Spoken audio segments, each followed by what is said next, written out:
We'll get started on the September 1st staff developer meeting. Let's see, who all do we have? Let me just get a record. If you could, obviously keep yourself muted unless you need to say something, but if y'all could individually unmute yourself and state your name, I'll put it into the record for the meeting. Mayor. Alderman Pinchot. Okay. Commissioner John Green. Commissioner Bellamy. Commissioner Russ.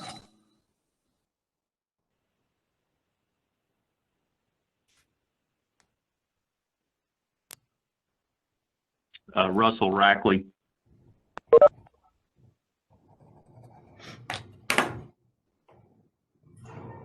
Thomas Krajewski.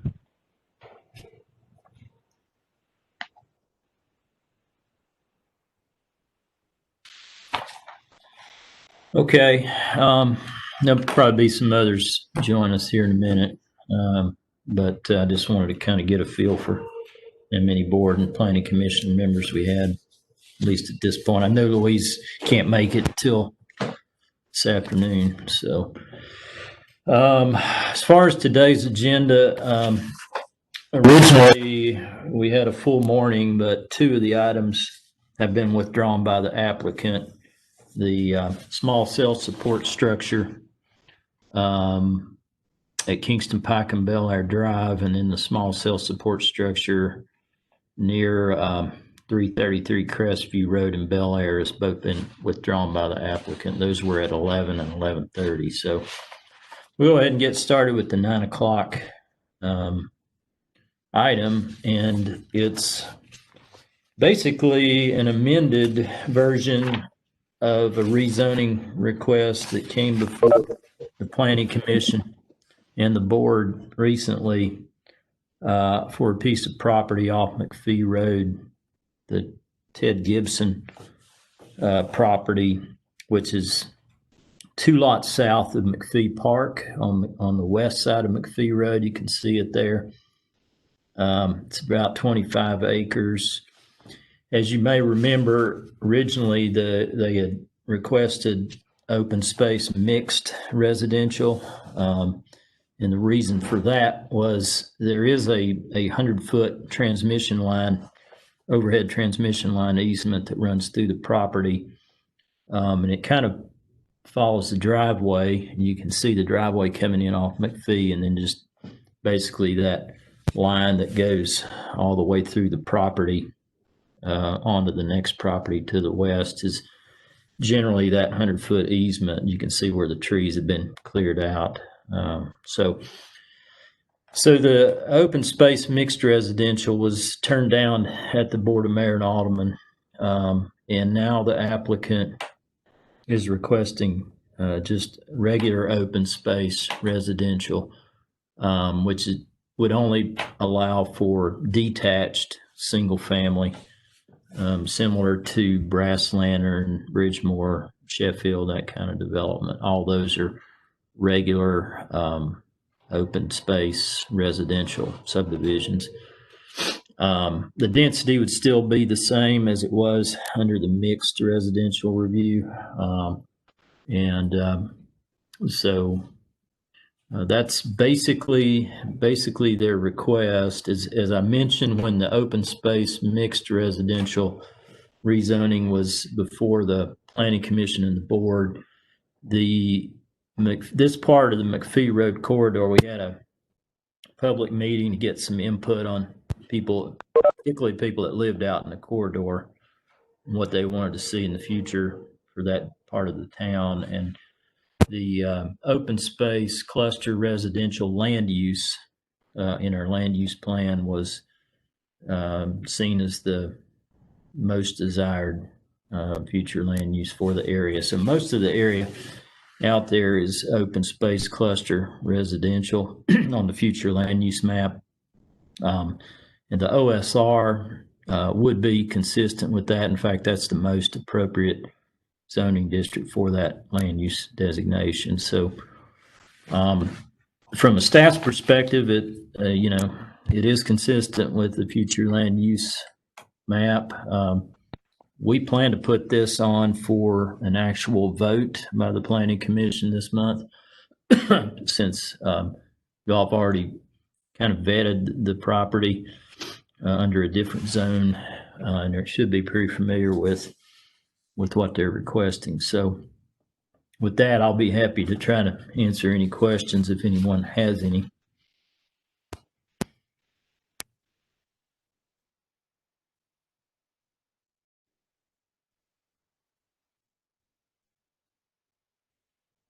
Russ, do you have anything to add to that? Or No, Mark, basically, this is a new application since the previous request for OSMR was recommended by Planning Commission, but denied at Board of Mayor Alderman. That request was then over and dead. So we're having to start the process over, and we're asking for what the Board of Mayor Alderman said that they desired for that property. So yeah, you pretty much covered it. We're basically coming back just to get what the Board of Mayor Alderman said that they would approve.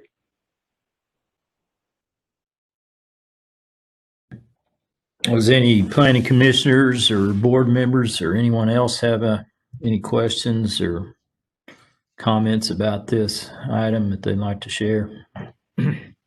Yeah, well, Mayor Williams, you've pretty well covered everything, and I think we're very aware of what of the property and that particular zoning. So I think, in my opinion, you've covered most everything that needs to be covered.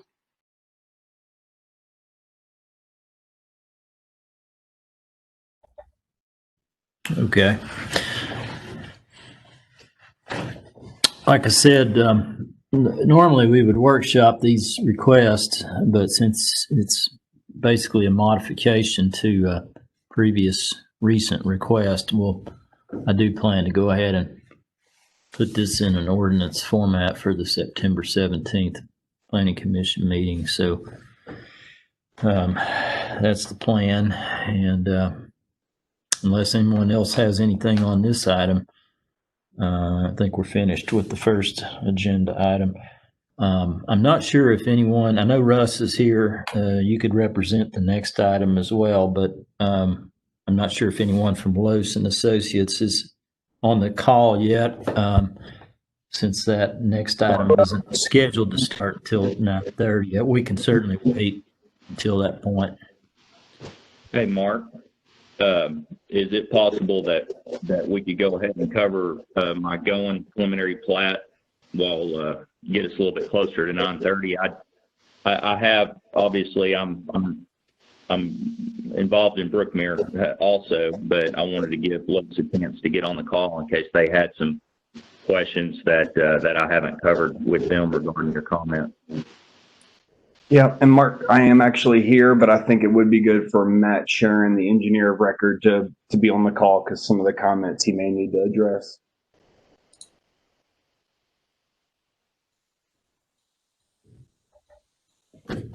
Okay, that's fine.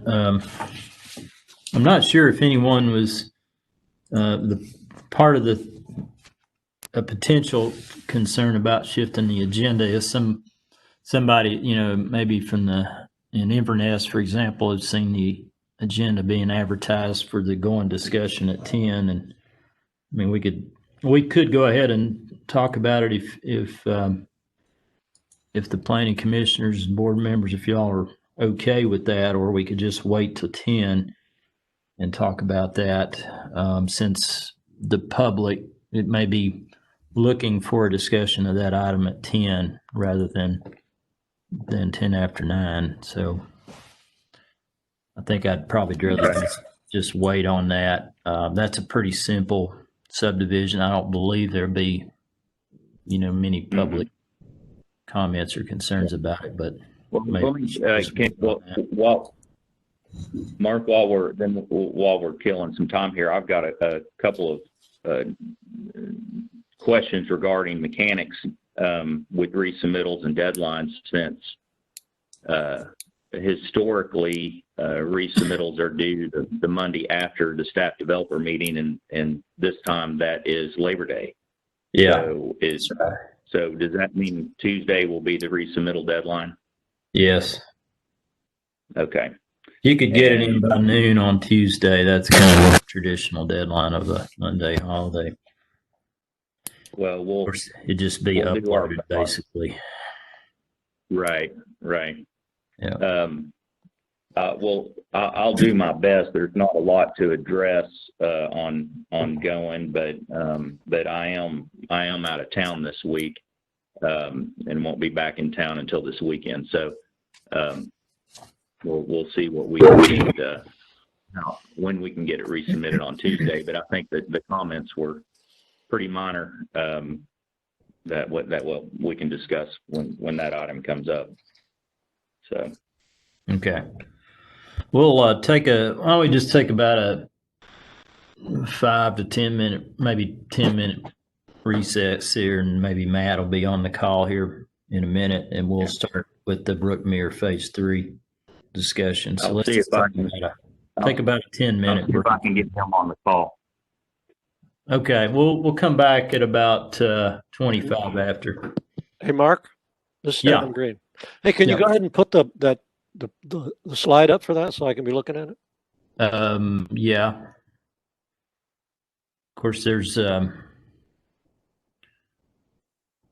Let's see. You got a tentative plat there. Well, yeah, I'm trying to get it to go. This computer's been freaking out today, so I'm not really sure what's going on here. Marcus is Williams. Do we have any public comment that's been sent in prior to the meeting? No, we don't. Well, I think that's really what we're looking for, is public comment on some of these items. Yeah. So if we don't have any, I think we can we could possibly skip ahead, but then come back at 10 and see if any other questions from somebody who just got on. Aren't we taking a chance on bypassing someone who tunes in at the appointed hour? Oh, but by TV? Yeah, you're right, John. Never mind. That's what I was thinking about is, yeah, because it would be, being watched. So we might want to wait until closer to the time, maybe on that 10 o'clock. But I'm showing a couple of these. We just pulled out a few of the pages from the Brookmere Phase 3 submittal. So this one shows the general grading in the subdivision. Let's see. And hey, Mark, I was able to get Matt on as well. He thought we were starting at 9:30, so he's ready if you guys do want to go ahead and proceed. Hey, Mark. Okay.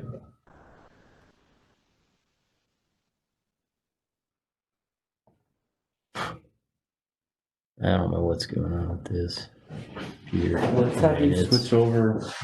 It's You can really, pull up the participant panel, and we can transfer host to the other. maybe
Hey, Mark, are we waiting until 9:25?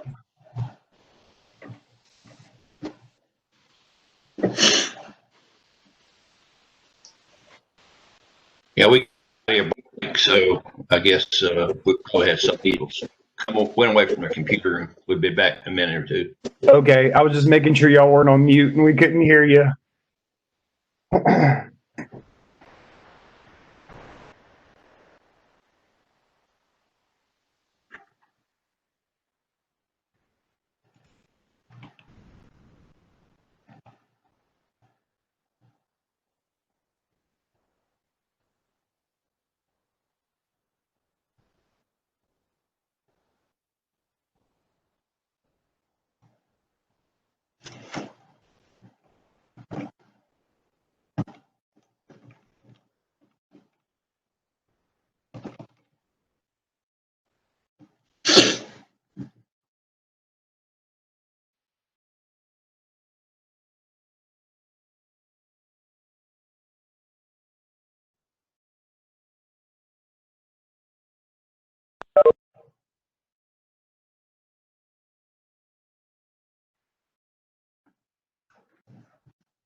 All right.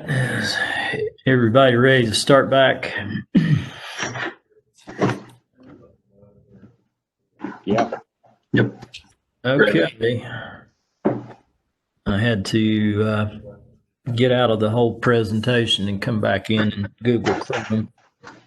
Hopefully that'll take care of my problems with the PowerPoint we've been having. Anyway, the next item, the 9:30 item, is phase 3 of Brookmere subdivision off of Virtue Road. This phase will actually finish out this subdivision. There's 52 lots in this phase. This phase does include the connector street into Kingsgate, and you can see it there on the screen. It's basically on the eastern and southeastern part of the overall tract, and there's the large open space area there between to the west of the cul-de-sac in the southernmost part of the development is that steep tree-covered area that was one of the reasons why we rezoned the property to open space residential to help protect that area. So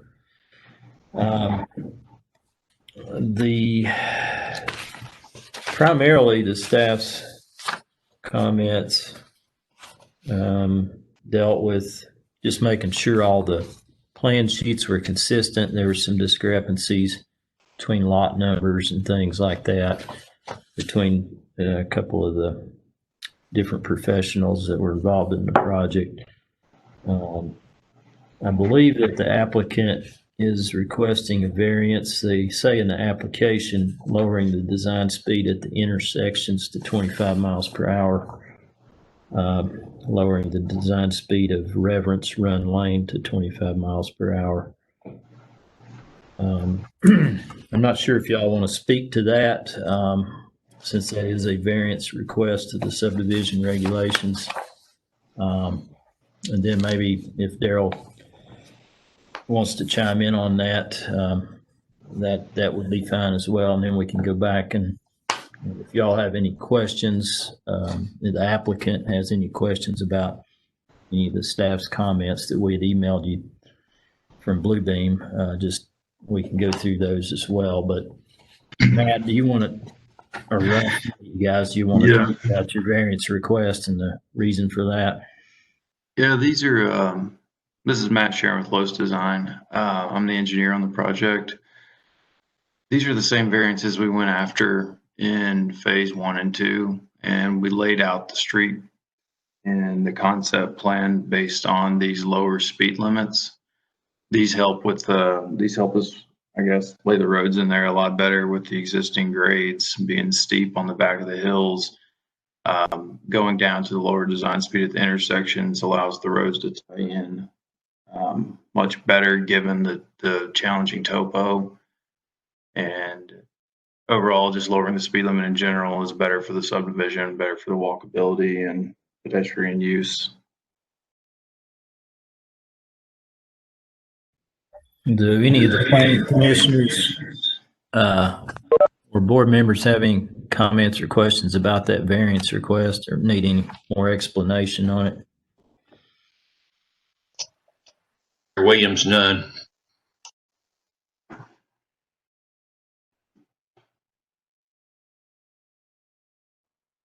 Owner of Pinchot, I have none. John Green, I have none. Scott Russ, I don't have any other further comments on that. Thank you.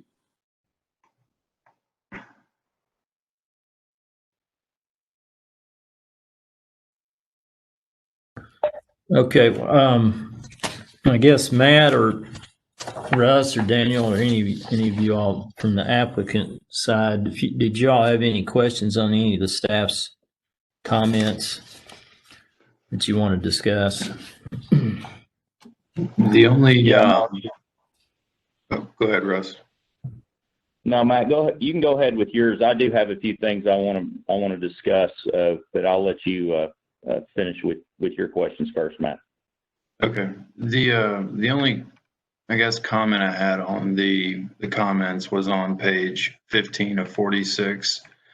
We're showing it's a temporary swell, and it's outside the LOD. And I believe we just had a layering issue in our plans, but the comment says no grading or any disturbances permitting the tree covered portion of the 25-foot buffer. I believe that was just we weren't on the same page there. The LOD line is actually 25 feet. So the swell as it's shown is closer to 40 feet from the line. So I'll just address that accordingly in the response. Oh yeah, that's good to know, because I had a lot of comments about making sure that there's no disturbance in the 25-foot buffer that goes around the periphery of the property, because that's something that, you know, we talked with Kingsgate and Sugarwood about maintaining that area, especially where there's existing tree cover, so that it's not disturbed and it leaves a buffer between the subdivisions. So Okay.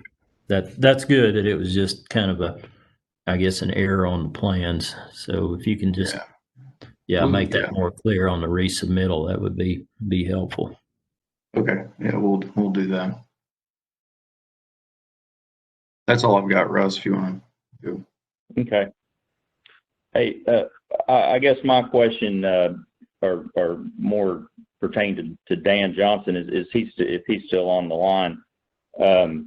He's got a comment about fire permits with a note that I've not seen before, and I didn't know if he could extrapolate on that. It implies that the fire sprinkler systems may be required. Is this fire permit requirement something specific or different or new that we don't do haven't been required to do previously? Russ, I'm not sure which comment you're referring to. I apologize. I do not have those directly in front of me. What was it on a particular sheet, or was it just a general comment? It was on. It was a comment for the cover sheet, and your comment was the project reviewed may require additional permits for some or all the following. And it listed monitored fire alarm systems, automatic kitchen suppression systems, all shop drawings of supported material must be submitted and approved prior to work commencing on the system. Was that comment an error? Yes, that was an error. I apologize. I must have misclicked when I was adding comments. I apologize for the confusion. No worries. Just wanted to clarify. That's what these meetings are for. No problem. Additionally, while I have you, your last three comments are regarding the 12 by 18 fire lane sides on the roads with reduced width for less than 26 feet. I certainly have no problem with that on the connector road to Kingsgate, which we went through about a year ago and addressed how to build that as a multimodal public road, and it is less than 26 feet. So those signage would be no problem. I guess on the other roads where we're showing a reduced width for the dead end cul-de-sacs, at what frequency are those signs required to be? When the note says a fire lane, and I apologize, I don't have the IFC handy to go through and see what this sign looks like, but I'm assuming it's a fire lane, no parking sign. Is that correct, Dan? Yes, it is in the integral. I don't know it off the top of my head. Let me look it up if you do give me just a minute. Okay. Well, because if it's one sign, and I'll go back to the home builder. If it's one side at the start of the reduced width, that may be something, but we may just eliminate the reduced width on these cul-de-sacs. Honestly, the reduced width is causing us a lot of problems during construction, of just not having enough room to get around, and these two dead end cul-de-sac areas of reduced width are so short, you're not. Although the intention is good to reduce impervious area, we're not really reducing that much, given that it's such a short run. So that's why I'm asking the question. If we've got to have a sign every 50 feet or 100 feet, that's going to be an eyesore in a residential neighborhood. So that may drive whether or not we reduce the roadway width on the primary roads. Again, the connector to Kingsgate, being that it's, there's no driveways and houses on it, that's not a problem there, but it's on the main roads where it's a concern, I think.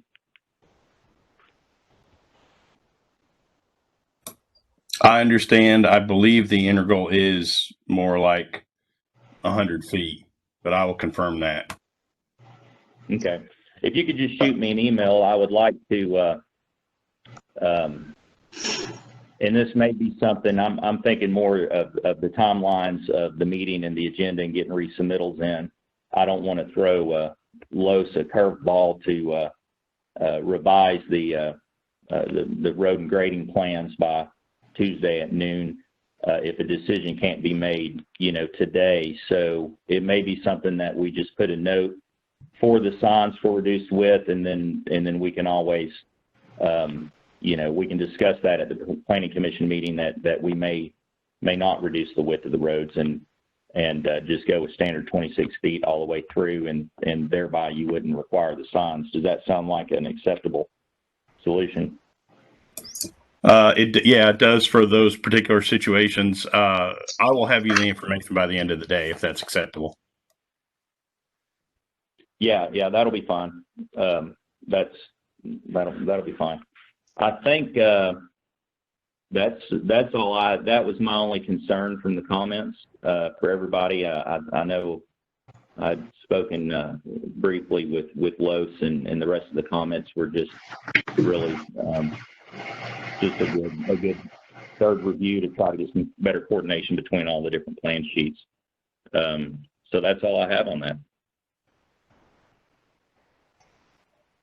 Right.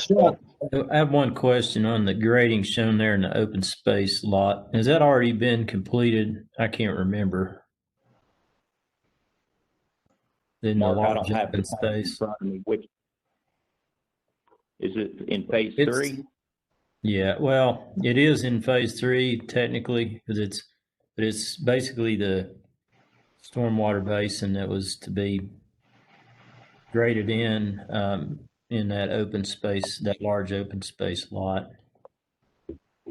Wasn't sure if that was already finished. Are we on the? Is this on the would be the south side of the property below the wooded open space? It's the very large open space lot. Yes. Yeah. That pond's already in place. That was constructed with phase 1. Yeah. Okay. Yeah, I thought it was. Okay. All right. Yeah, that was part of the phase 1 approved plans, and some of the area from phase 1 drained to that pond. Okay. So there shouldn't be any more grading then in the open space lot, the large open space lot, I guess. Yeah. That's correct. Okay. All right. Does anybody else have any questions? Any commissioners, board members have any questions about this phase? Mayor Williams, you said there's no driveway on that connector road from Kingsgate. There is a driveway. Yeah, I stand corrected. Yeah, the lot that we have the easement across will have a driveway off of it. I guess I was just meaning I didn't. We can use on that. We can use standard town standard poles within the neighborhood. We're using ornamental poles, which are a much larger cost, both in material and install, and sign poles. And so having to put a sign every 100 feet and how that relates to, whether or not it lands in front of a house or trying to crowd it on a property corner with the other, transformers and water meters and everything else, it may become problematic to where the benefits aren't as great as the problem. So, but you are right. Yeah, the house in Kingsgate will access off of that right at the start of the multimodal road. Any parking on the road would be an issue. Yeah, exactly, and that's why I'm clarifying. I certainly understand the need on a reduced width road to have the signage from the fire code as adopted. So I'm trying to mitigate that on the front end and make sure that the people buying the lots and building the houses to sell understand what they're going to get. So. Okay, thank you. That's all I have. Hey, Mark, this is John Green. Maybe you guys, maybe you've already addressed this, but given the experience that we had on Pecos Road with the stormwater drainage, I'm assuming this connection to Kingsgate is a part of this phase? And if so, are we taking a look at the drainage requirements during the period between the time it starts and the time it actually gets connected up?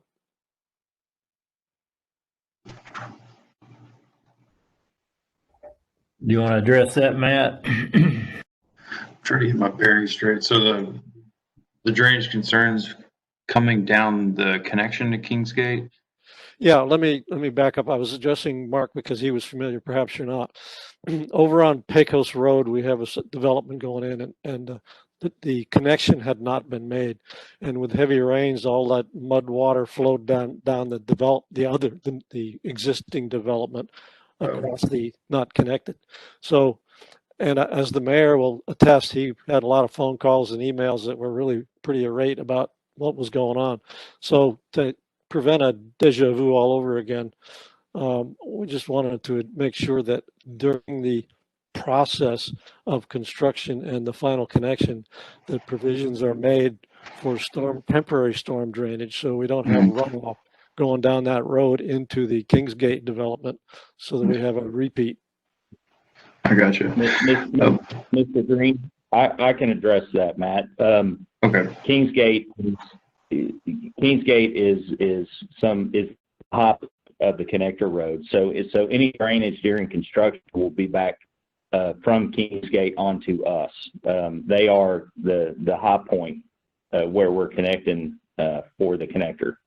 So I understand your concerns. Obviously, that's addressed on the erosion control plans, but any runoff will actually be running down the new road into Brookmere, and the drainage will be accounted for in the new development. Okay, thank you. I had been on that road. I kind of thought that the Brookmere was a little higher than the road, West Kingsgate Road or whatever that is there. But I'll take your word for it. Thank you. No. Okay, thanks. Hey, Rick, I got one more question, this Mayor.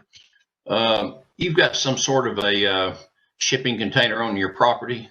Will that be addressed prior to the drainage or prior to the grading?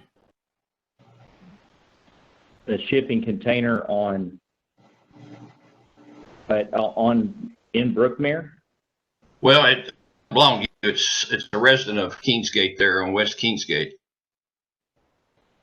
Well, I'm not aware of a shipping container on the lot that we originally owned that we're putting the road through, or on his neighbor. I know the neighbor of the lot that we owned in Kingsgate had several shipping containers in the backyard. I'm not aware of one on the lot that we owned that is now owned by a young couple. That we've sold that that lot after we replatted it. So I can certainly look into it, but I don't believe the shipping container is on any of the property that we control or once controlled. It may be on, Russ, it may be on the open space. It may be on the homeowners association property. I'm pretty sure it is. Well, if it is, it's a trespass. So yes. We don't have any. We might have a couple of Connex boxes down nearer the house construction of phase 1 and 2, just to store tools and materials. But they wouldn't be shipping containers. And if it's up near Kingsgate, it's a trespass because we've not done anything up there. So I can certainly look into it there, Williams. Yeah, I would definitely look into that because, you know, you want to make sure you address that and don't ignore it, because, you know, you don't want to provide the property owner with any rights that they probably shouldn't have, because you haven't addressed something that is likely to be on your property. I'm guessing, just from what I've seen out in the field, that there is a container that's probably on the Harville parent tract. So it's not obviously on one of your house lots, but it appears like it would be on the Brookmere property. So if you can just take a look at that. We're trying to address the on the person's property itself, some issues there, but there's potentially some stuff that's not on his property that has kind of found its way onto the Brookmere property. Right, right. So no, we'll definitely address that, and it has to be open and notorious use, meaning it has to be plainly evident to the property owner that somebody else is using the property for 7 or 10 years and didn't do anything about it. So I don't believe he has any what they used to call squatters' rights to claim the property. But we'll definitely get the survey line staked up there and have an attorney send him a letter and give him 30 days to remove or something like that. So we'll definitely address that as we get into phase 3 here. Hey, thank you, Russ. I just want to make sure that don't slide through the cracks. Okay, that's important to us. Thank you. All right. Does anybody else have any questions, comments, observations about this phase?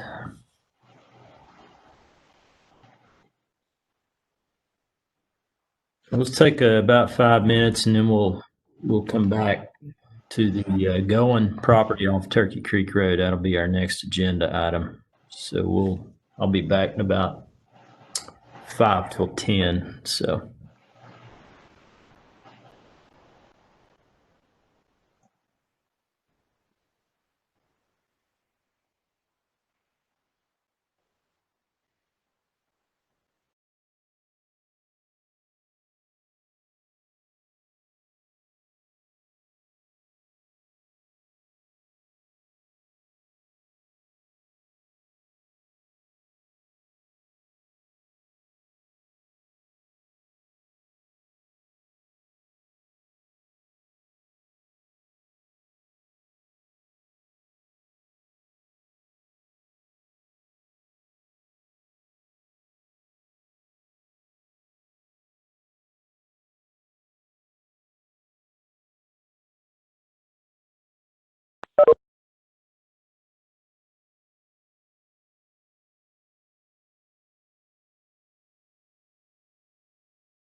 All right. Let's go ahead and start on the next item, the 10 o'clock item.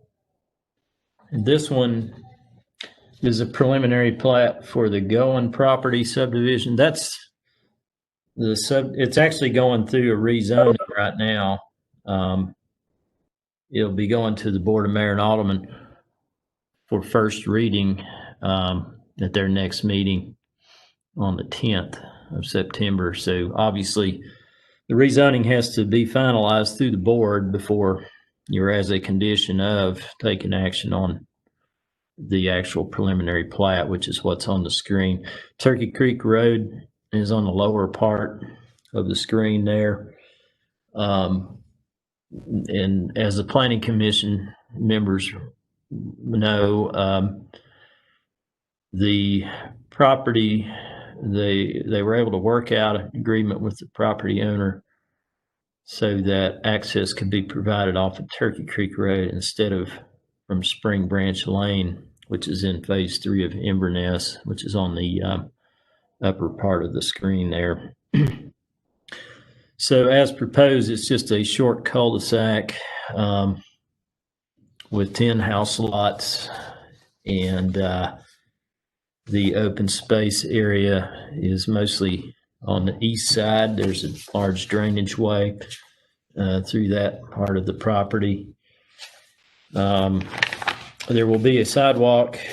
Let me see if I can see. The sidewalk will be on the west side of the road as proposed, and then it would there'd be a sidewalk connection from the cul-de-sac to the sidewalk that is existing on Spring Branch Lane and Inverness.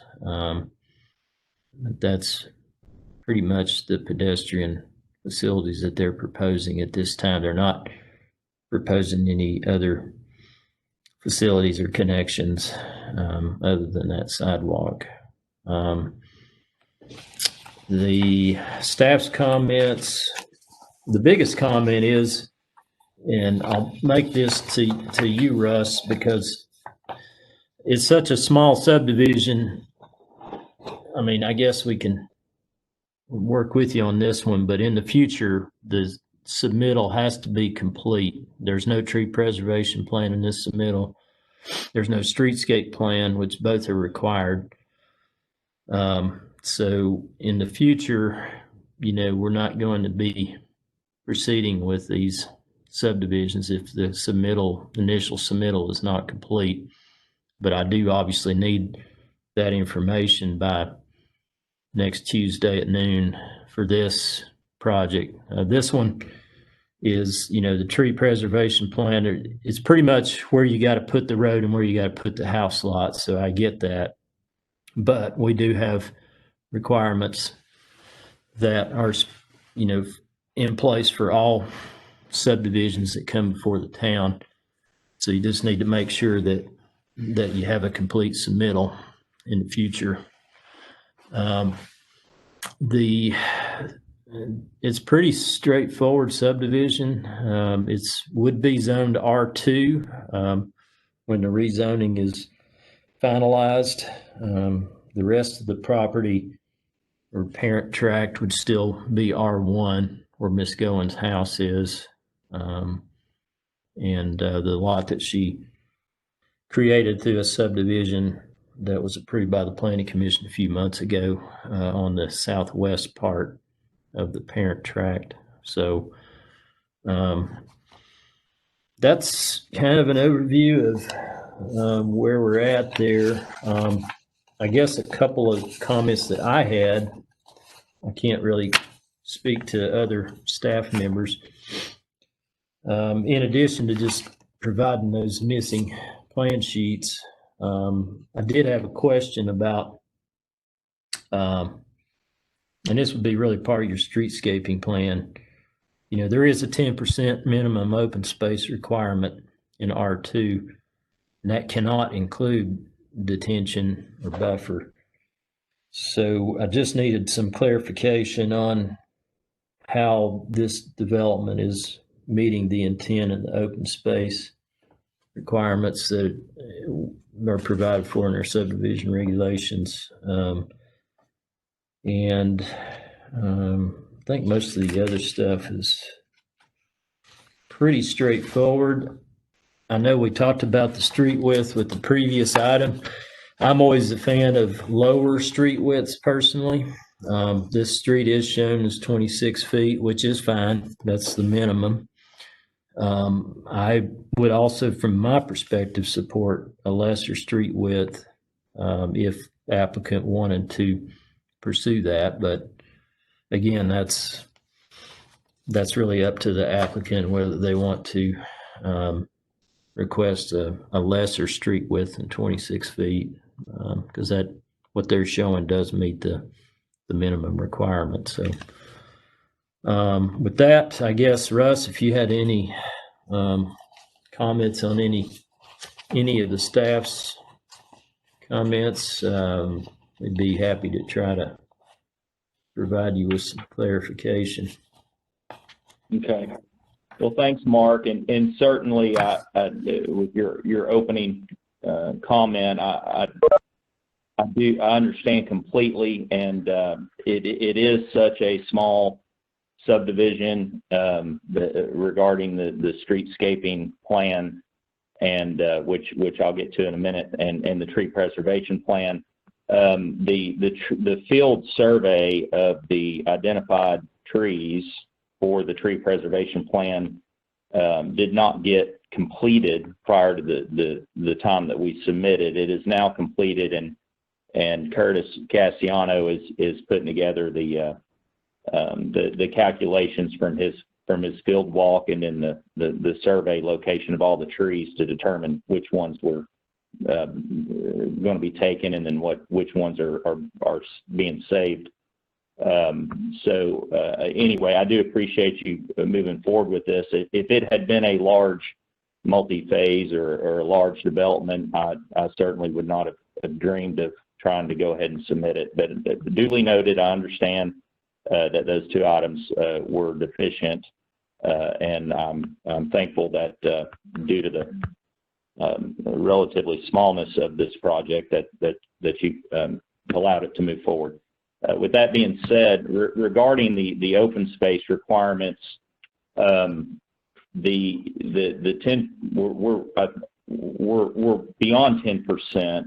The open space is along what's essentially the lake, the wooded area for the backwater of the cove there, Fort Loudon Lake. There is a TVA flowage easement through that area. And then it also includes some area up near the front where what we'll call the reverse curve to get to the middle of the property from the access on Turkey Creek. That area, I guess, being R2 and not open space residential, I didn't understand or didn't identify that the 10% open space had to be some sort of recreation area. Is that what you're saying, or is green space not considered to meet the regulation for open space in R2? Well, you do have to have some kind of, I guess, usable component to the open space. I mean, it could be something as small as some picnic tables in a heavily landscaped area as you're coming into the development, and maybe along that drainage way, heavily landscaped areas, and maybe have some space to where you could have some small scale gathering areas. It doesn't have to be a clubhouse or a tennis courts or anything formalized. It could be something much more passive, especially given the scale of this development. But it does need to include those kind of components. You look through just take a look through the subdivision regulations in the open space section, and it'll give you some guidance on something, and it's pretty broad. So, for this kind of subdivision, I think just maybe providing for some picnic tables and some gathering space and some nice landscaping, it would be part of your streetscape plan. would probably be sufficient from my perspective at least. But we need to see that, with the resubmittal. Okay. With regard to the streetscaping plan, I guess that if I recall, there's some component involved. I guess at Brass Lantern, what we ended up doing was doing those center islands in the roadway, and I believe we had the discussion then of the I guess the intent of the ordinance and the frequency of such. This road being at the limits of what's allowed horizontally to get from the access on Turkey Creek up to the center of the property to provide for the lot depths is quite tough with that geometry to try to go in and widen and put a sufficient center island with sufficient lane width around it. And this kind of ties back to your other comment of reduced widths, which we talked about earlier. The Brass Lantern wasn't too terrible as far as access during construction, because the islands were where we were able to place them, and they were able to work around it a little bit. But it's still always a constraint with trying to get everybody in and out of there on a daily basis. But so I guess just looking for some direction on the streetscaping, and if you're looking for, physical features or just landscaping plan within the right of way, if that's what you're looking for, so we can try to meet your requirements. Yeah, I think on a project like this, I'd look at your entranceway, and that's another thing is if you're going to have an entrance sign, you need to kind of figure out where you want that. And if it's not on an open space lot, you need to provide a sign easement for it. And then, street trees would be an option. Maybe do some landscaping along the sidewalk connection that goes to Inverness. Maybe, like I said, some small gathering space there as you're coming in the subdivision on the right. I guess one question I have on the mailbox delivery, do you have to have a centralized mail delivery place in this? Is it because of the number of lots? Okay. No, no, we have to have a centralized mailbox. Every new subdivision has to have that. Yeah. But one of the we haven't decided yet, as opposed to building a structure, a roof structure like we have in the past, because of the limitations of the property, they will accept basically a standalone pre-made metal box behind the sidewalk in the central location. And so that's something that we may look at. They make some of those that are ornamental, not the square gray ones you see in urban areas, but they make some that are, an old rub bronze color with ornamental pedestal and an ornamental top on it. That looks pretty, because there's only 10 units, and it would be the smallest box they make, I think, is for 13 slots plus the parcel slots. So no, that's something that we have to address and work with USPS on its final location. So we will have to provide for and can add to now an easement. They want these things near the front of the development, and that always becomes a problem with where do you have room to provide a vehicular pull off or something. So the sidewalk version might work better here, because the people can obviously walk to the mailbox, being that it's such a small development. And there would only be one, unlike if we did that type of CMU on a large development, you would have to have them basically every 6 lots to serve 12. on both, 6 on each side of the road, and then you end up with a lot of those sticking out everywhere. But no, that'll be picked up on the resubmittal on Tuesday. I'll get something worked out and get it shown on the plan. That might be an area where you could have maybe an extra parking space, and a couple of picnic tables or some space to where, residents in there could, have a get together. And so that might be an opportunity to where you could kind of merge the two as part of your streetscape plan. Okay. I believe that's all I had. Daryl had a comment, where we're tying in and widening from the existing driveway width to a road intersection. There is a storm drainage catch basin in the curb line there, and he made some notes about relocating that and capping it and tying it in. And I'm not opposed to those comments. I'm not sure if Daryl's on here, but I would say that to evaluate the proper way to address that, to finalize with invert elevations and all that, there needs to be some more data obtained in the field, and that may be difficult to have that an absolute by next week. So I may try to just to note it that to coordinate with the engineer and the town engineer to as-build all that information and finalize the technical details of how to relocate that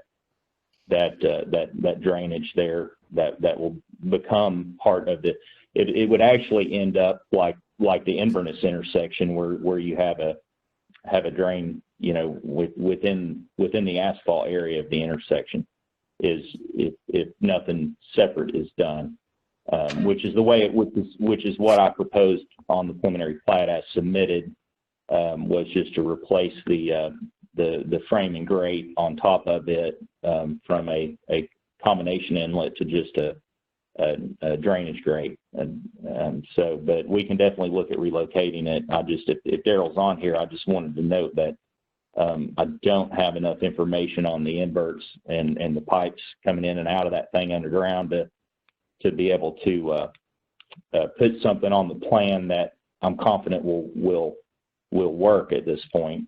But that to me is a engineering technicality that certainly could be, if not addressed 100% by Tuesday, can be addressed through the process as long as it's duly noted.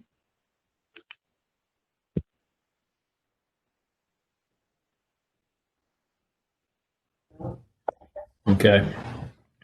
You might want to talk through how you're handling stormwater detention on this development, just for the commissioners that might be on the call, and talk through that a bit. Okay. Well, there is no detention on this because we drain directly from our property to a dam-controlled reservoir. So historically, there isn't a requirement to provide additional detention because the amount of increase in runoff is grossly negligible compared to the volume of Fort Loudon Lake and that backwater of the Turkey Creek Cove there. That does go up and down with the lake. It is connected by a box culvert under Turkey Creek Road. There's no boat access between this cove and the main cove, but the water is free to equalize back and forth. So there is no detention requirement since we're not, detention is required to mitigate the increase in flow of the storm events from your property across a neighbor's property. In this case, we don't cross a neighbor's property. We go straight to a reservoir. So that's really nothing else to say about that. If commissioners have any questions, I'll be happy to try to address them. Yeah, thanks, Russ. I knew that's what you were proposing. I just wanted them to understand the rationale behind that because it's a little bit different than what they would normally see.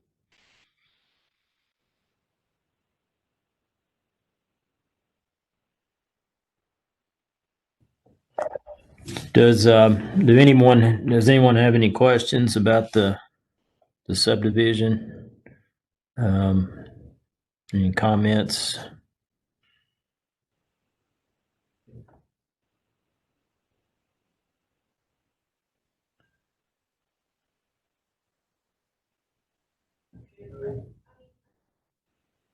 You have any other comments, Russ, or questions from the staff's comments?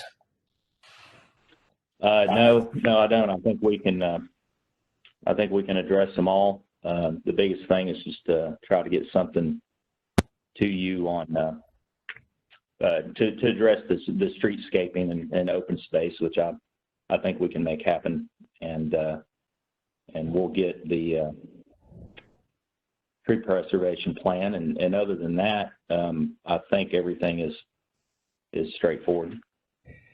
Yeah, one thing and we've talked about this in the past, and I guess do the best that you can with the best available information you have, but you do need to have the electric, and if gas is going to be in here, the gas plan, Yeah. electric plan.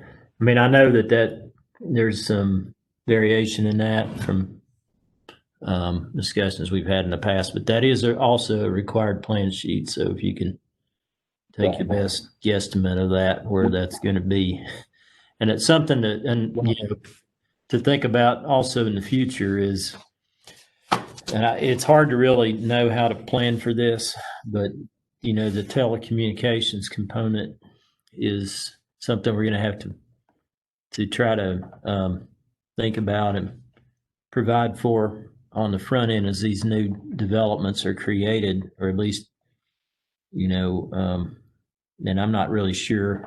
It's one of those things that the technology is so constantly changing that it's hard for me to know what to require and what would make sense on the front end. But that is something that, eventually we're going to have to figure out, and, it would be something that would be required on the front end of these new developments. Are you talking about 5G towers? I'm talking about, the fiber for those and potential small cell support structure locations. Yes. Yeah. Well, regarding and I can certainly and so the commissioners that don't understand, LCB designs their own electric and KEB designs their own gas, and that's just really hard to coordinate and get stuff out of them on some of our timelines. I can draw it. I know how it's going to go. I know where it's going to go. I have input in where it's going to go. The gas is going to be a loop. It's going to be about 5 to 7 feet behind the property line in the 10-foot easement on the front of the lot, and I can draw the electric, but that doesn't mean that's exactly what's going to happen until the utility owners, in this case for gas and electric, draw their own design. They coordinate it with me to check for conflicts and interferences with the water and sewer, which I do design and stamp. And as I've mentioned before, I have no problem putting an electric and gas plan together, an exhibit together to get it submitted. But at the same time, without heavily qualifying what that sheet actually is, it'd be hard for me to put my seal and signature on it. And the communication, the fiber optic, this being TDS territory, we run conduit in the same trench as electric. So the electric layout is the communication fiber optic layout. TDS is 100% fiber in this area. So I don't have a big concern about future needs out there versus what they have in the ground. But that's for the commissioners that may or may not understand the conversations me and Mark, and I understand, Mark. I don't like to be incomplete, and I try to check all the boxes.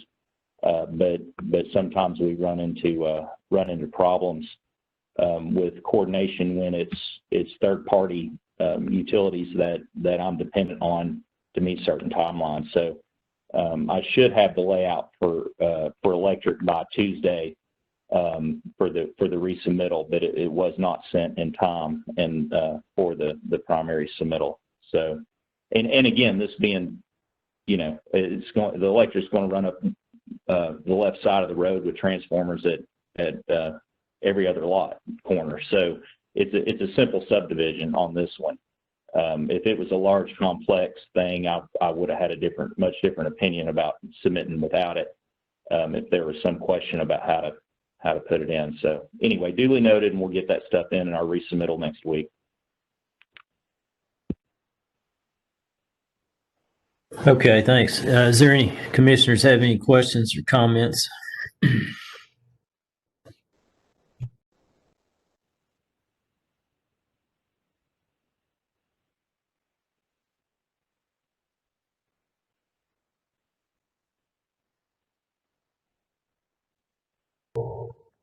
Okay, we'll take a couple minutes and then we'll start on the next item at around 10:30, and that'll be the Villages of Farragut Phase 2. That is off of Kingston Pike to the north of Farragut Press. So we'll be back around 10:30.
Okay, let's go ahead and wrap up the last morning item.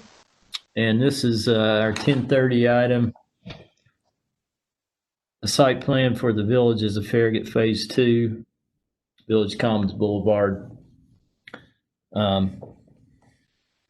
This is basically the single and two family residential part of that aspect of this project.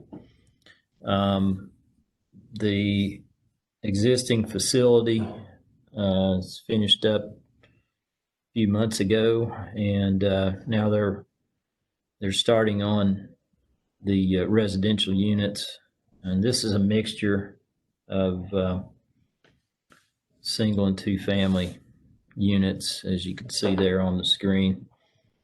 One thing on this is normally single family is exempt from architectural design standards, but it's not in this context because it's part of the senior living community requirements and zoning ordinance that we created with the assistance of Gary Keckley, who's the applicant, and he helped us a lot with coming up with provisions for assisted living facilities and that kind of language when we were going through making changes to the community service zoning district and creating a section in our zoning ordinance for a senior living community, which is what this is. This is really a senior living community because it will have a couple of facilities. One will be licensed by the state in the future phase, a memory care unit.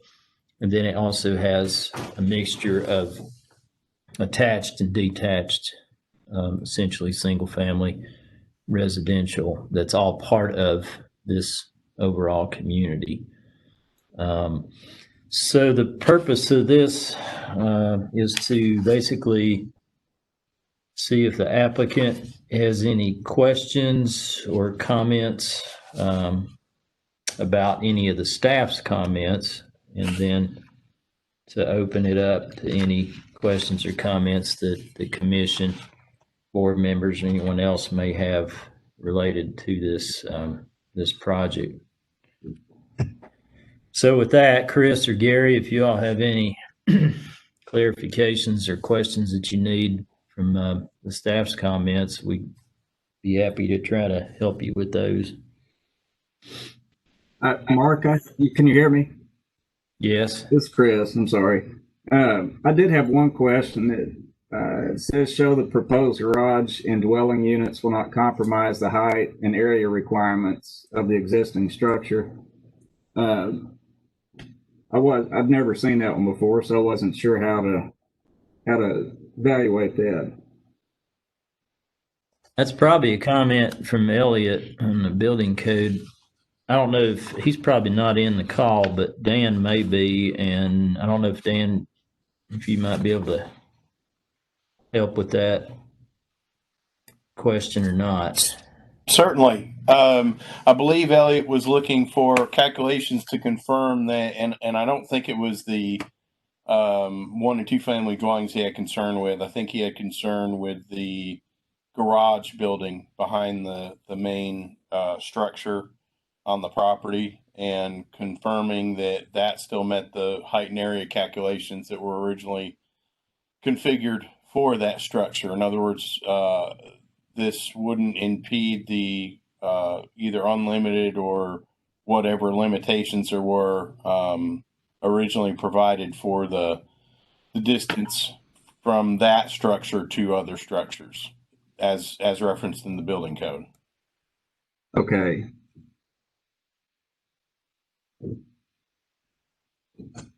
And Dan, I'll update that hydraulic, the hydraulic calculations. I'll provide a separate section for that garage. Okay. And I assume you nor Gary had any other concerns with the other comments I had. They're relatively minimal comments. Just to confirm that there's no need for further explanation. I didn't have any other questions. I don't think.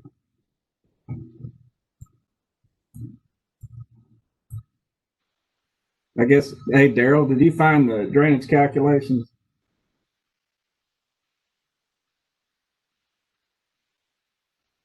Oh,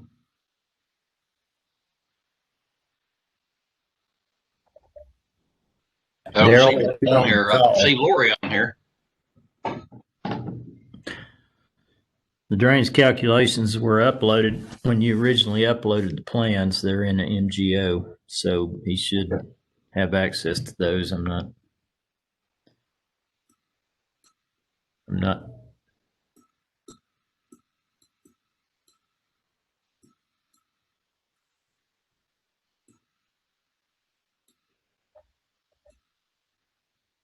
I think Lori's going to answer that, I believe.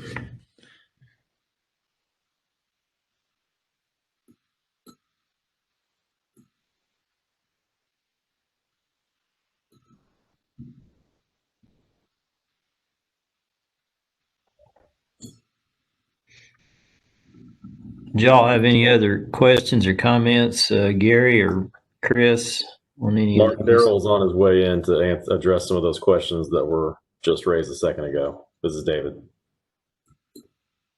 Oh, he is? Okay. Yep. Thanks. He should be there in just a minute. Oh, yeah. I'll sit in on this. Yeah.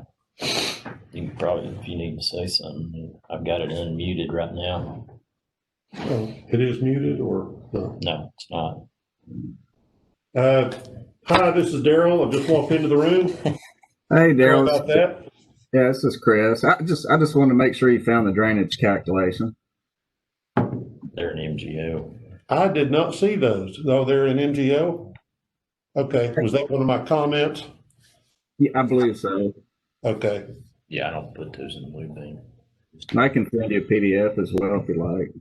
If you would do that, it'd probably be easier. It's easier for me, but yeah, that's not a problem. I'll take a look at them as soon as I can. Very good, sir. Do you have any questions on that?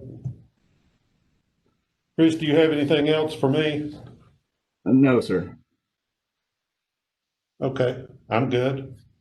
I'll sit around just in case something comes up. Do y'all have any other questions, Chris or Gary, on any of our comments? So that makes sense. I think the only other comment, Mark, was the light fixture, the exterior light fixture comment. Mm-hmm. We really should match the existing fixtures that were in phase one. It'd be a kind of a bad time to switch fixtures. Well, as long as they're frosted and you can't see the source, I mean, it'd be Right. It'd be That's okay. what they'll be. Okay. Yeah, that's fine. It wasn't to me real clear on the plans. It just needs to be maybe a note added on Okay. the photometrics and fixture details about that. That the lens will be frosted so that the light source is not visible and it's not creating any glare. That's the main thing we want to make sure about. And then one other question, comment. Chris, we brought him in for this project and he'll pick up and go from here. But Chris, we showed on our master plan a sidewalk connector to meet the connectivity over to the church parking lot, kind of at the east end of that row of villas. And we need to include that in this phase. Okay, that's no problem. But I just want to make sure, Mark, that there's no problem with us doing that. No, we would actually encourage that. That's good. I actually missed that. I didn't see that or remember that from the original concept on that location, but that'd be good. Yeah.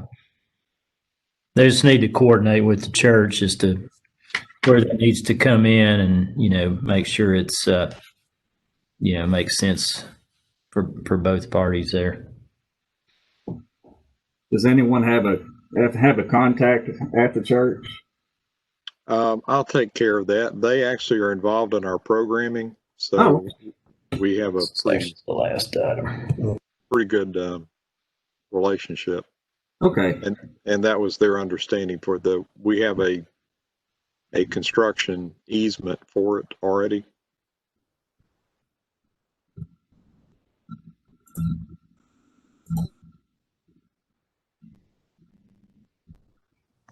Okay, well, yeah, that'd be a good thing to have a connection to them.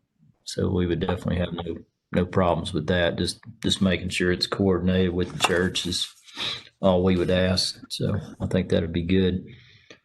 I guess the connection to Smith Road will be in the next phase at this point. Is that right, Gary? No, what I'd like to do is to get the base in this phase. We can, and because we need to plan on that as part of the longer term, and I think we're ready to put it in. And it would give us at least a base for a secondary access for Dan's purposes.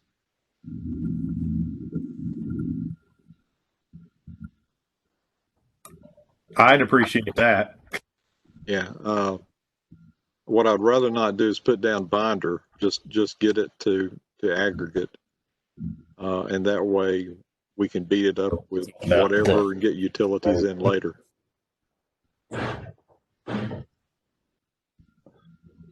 We may need to discuss that with you, maybe with me and Daryl, talk through the logistics of that. I don't believe that was on the plans, but no. If you do plan to do that with this phase, we'll just need to have it on the plans, and we need to make sure that we're okay with what you're proposing at this time. Yeah. Chris, does that connector road have a low point? I've profiled it. I'll look. I believe it does. It's always kind of a problem to avoid ponding at any low point if we leave the surface off. Right. And Mark, with that, we can fix the that refuse pile that we've got and all that other stuff over there. I'd kind of like to get that entrance cleaned up and presentable. Yeah, yeah, we're definitely fine with that, obviously. I think we just need to think about, whether we need a binder on there. What I don't want is people, leaving onto Smith Road and there's gravel that's trickling out into Smith Road, or we have drainage issues. Are you talking about getting it to the binder course or the stone? Stone. Oh, yeah, that would be kind of an issue. Yeah, I think look at it. Yeah, we need to talk about that maybe with you guys a little bit more, because I wasn't aware you were planning to do that at this stage. I think probably we would prefer to go ahead and put at least a binder down if you're going to do that, because otherwise, you're going to have gravel that's going to end up out in Smith Road, and it could be a little bit more issues with drainage. And the biggest thing too, you don't want to leave your base stone exposed for very long. Mm-hmm. Otherwise you lose your fines and they can't be compacted. There will be a low point where we're showing the pond. Be right there at the pond. We'll take a look at it.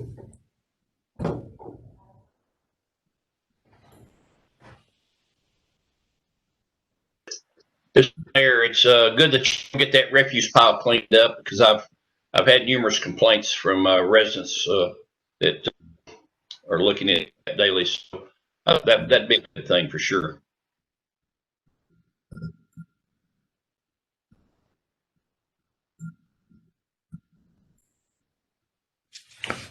All right. Anybody else have any comments or questions? I think Daryl and myself, we could get with you, Chris, and talk through what we need to do with that connector to Smith Road. Make sure we're all on the same page there. Okay. Does anybody else have any questions, comments at this point? Let me show you I don't know how well this will show up on the screen, but these are kind of what the residential units are going to look like. It's different floor plans, obviously.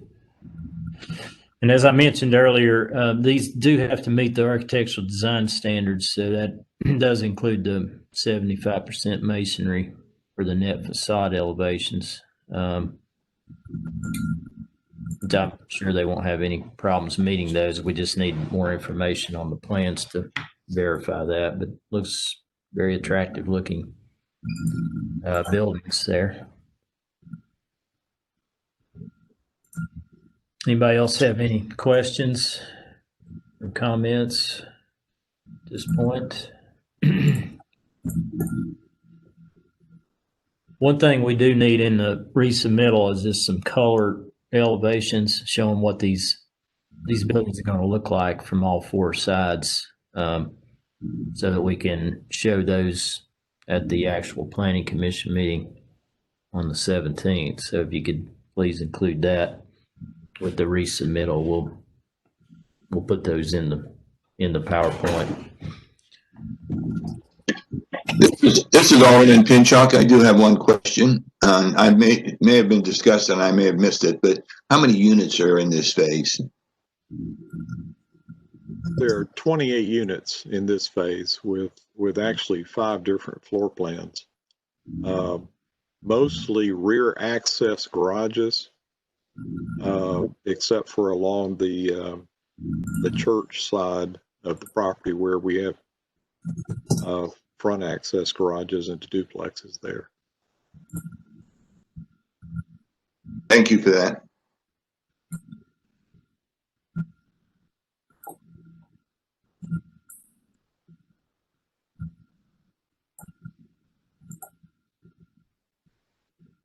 Anyone else have any questions for Chris or Gary on this project, this phase at this point?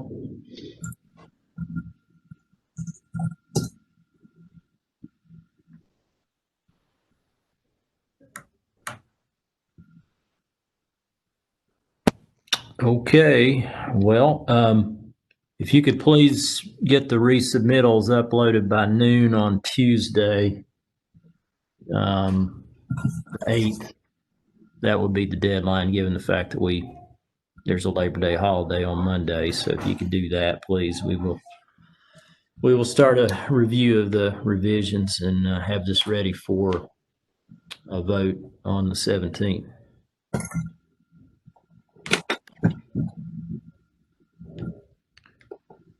All right. Well, with that, we will conclude the morning session of the staff developer meeting.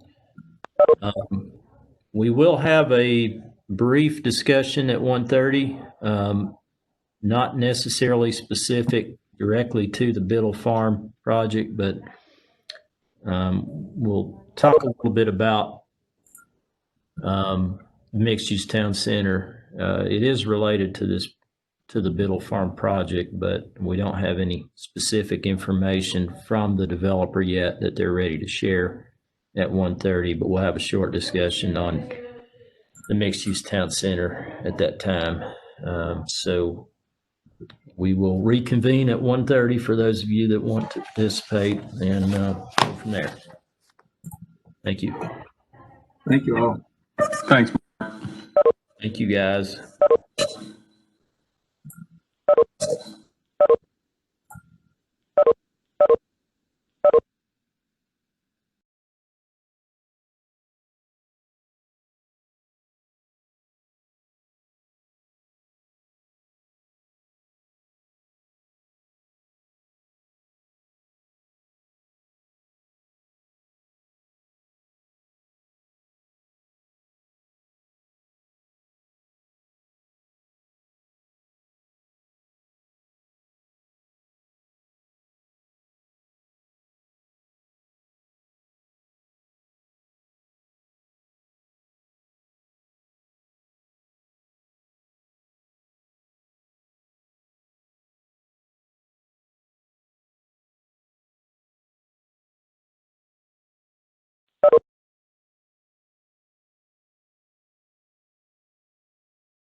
Okay, this is Mark, and I'm going to start back their 1:30 session here for the staff developer meeting on September 1st. At this point, this was kind of shown to be a discussion of town center project. I don't know that there's anything specific to go over with that today. I know we'll, at the staff level, we'll just keep working with the applicant and guide them through any questions or issues that they're dealing with as they're putting together their rezoning package for their development. I think Don, I see that Don Kendall's here, maybe Bud. Certainly y'all can jump in and provide any updates or input if you wish. I do have something that I could bring up that's related to this project, but is more of a mixed-use town center discussion item. But yeah, go ahead, Don. Hey, Mark, just wanted to give you just a quick update. I think we've gotten all the answers to the questions regarding, variances or text amendments that are necessary. And we are working on the formal submittal that we plan to submit in September. What we would like to do, if you're okay, would be to submit some of the various items to you for staff review and input as we're pulling it together, so that we've got, what we'll hope to be a complete submittal and something that we can make quick work of once we get it submitted. Yeah, that sounds fine to me. I think I would prefer when it goes to the planning commission, it be pretty complete, and there's a lot of information that we really will need, when it does go to the planning commission. So I think that's a good approach. Good deal. Yeah, we hope to start submitting those materials probably in the next week. Okay. And then my only other question was, Louise, you had asked for some materials. I wanted to make sure that you received those and they worked and it was everything you needed. I'm sorry, Don, I didn't get back to you. Yes, that was very, very helpful. I have spent the better part of last week and yesterday working through I guess a bunch of different little essays about development in the town and how zoning and our land use plan works, and then moving through the discussion of typical suburban development and why this would set us apart. And that certainly, I'm trying to make the statement for this particular project, which I'm very excited about. I have the final statement into Mark and into David. Once I get some input from them, I would like to send it to you and to Bud for any comments you might want to make. I've done a lot of studying on this, but obviously and every time I learn a little bit more, I look back at this design like, man, he included that too. He did that too. It's just really, you got down into the details, and suburban mixed use development is not an easy thing to accomplish. The more I look at this, the horizontal aspect of it works much better for us than a vertical aspect ever would, from the idea of the parking lots. You've just really built so far, the design looks really good for building community and building a place where pedestrians feel comfortable. And I just want to make sure that I'm hitting all those points, because we're getting some emails, and I know once I get that out there, it's going to be repeated, and sometimes people like to pull things out of context, and I just want to make sure that I have all of my ducks in a row. So it's still a work in progress, but yes, what you sent was very helpful, because people need to see. It's one thing to see a plan view. It's another thing to see an actual representation of what it means to build a space that makes people feel comfortable being in on a human scale. So yes, long explanation, but yes, I'm still working on it. I'd like to keep you guys in the loop with that. Wonderful. Hey, We're here to help. Hey, Don, this is Bud. Thank you for those comments, Louise. Would it be helpful you think, for you to go ahead and send the kind of architectural summary, if you will, that Bob prepared and sent to us today? That would be helpful. Anything you guys have. I'm trying to put it into the into a way that the someone that's not familiar with planning would understand it. And so anything that you guys have certainly would bolster anything that I've put together. Yeah, I'm not sure on if you need to make some edits, that's fine, but I'd like to look through it one more time, but I think we can get that in your hands in the next 24 hours. And you might be able to pull some dialogue from it that might be helpful to you. And it's a lot of words, but some of them are meaningful. And yes, and I agree. And I think also what would be helpful is, and I have to talk with Mark about this, I think it would be helpful to have some kind of workshop. People weren't paying attention when we did this the first time, apparently, when we had it before the MPC. But I find it funny that we have somebody comparing this particular development to Westtown Mall, and Don, you might not be familiar with it, but Bud Cullum certainly is, downtown West. So I took a ride out there today just to confirm what I know to be true. Downtown West is a traditional suburban, commercial, car-centric development. There aren't even sidewalks in it, and even if there were, the separation of the building from the sidewalk, if there were sidewalks, this is not pedestrian friendly. So people need to understand what this development is, because I believe if we get this development right, we will actually attract high-end boutiques and possibly even an art gallery, because that vibe that this area is giving off and the open space that's offered there is really, we've got a lot of potential there. And the idea that we would relent on this and then double down on typical commercial development, or putting a big box there only to have it fail in 15 to 20 years and saddling future Farragut residents with the same crud we've been dealing with, just doesn't make any sense to me whatsoever. But people just need to be educated on what this is, and that this is going to be a built environment.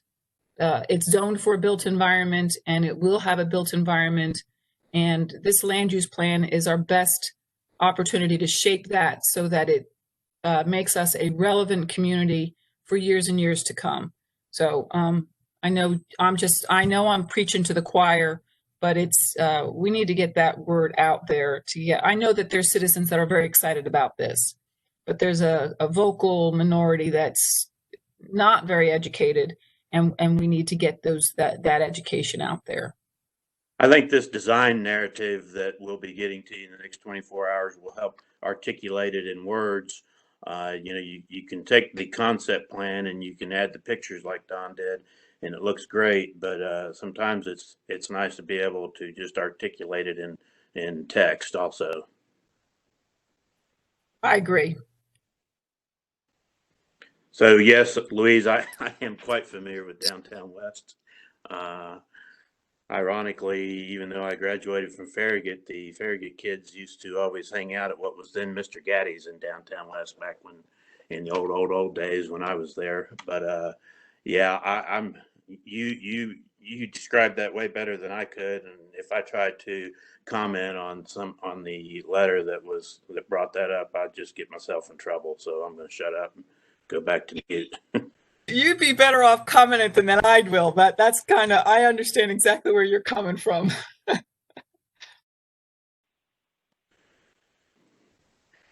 All right.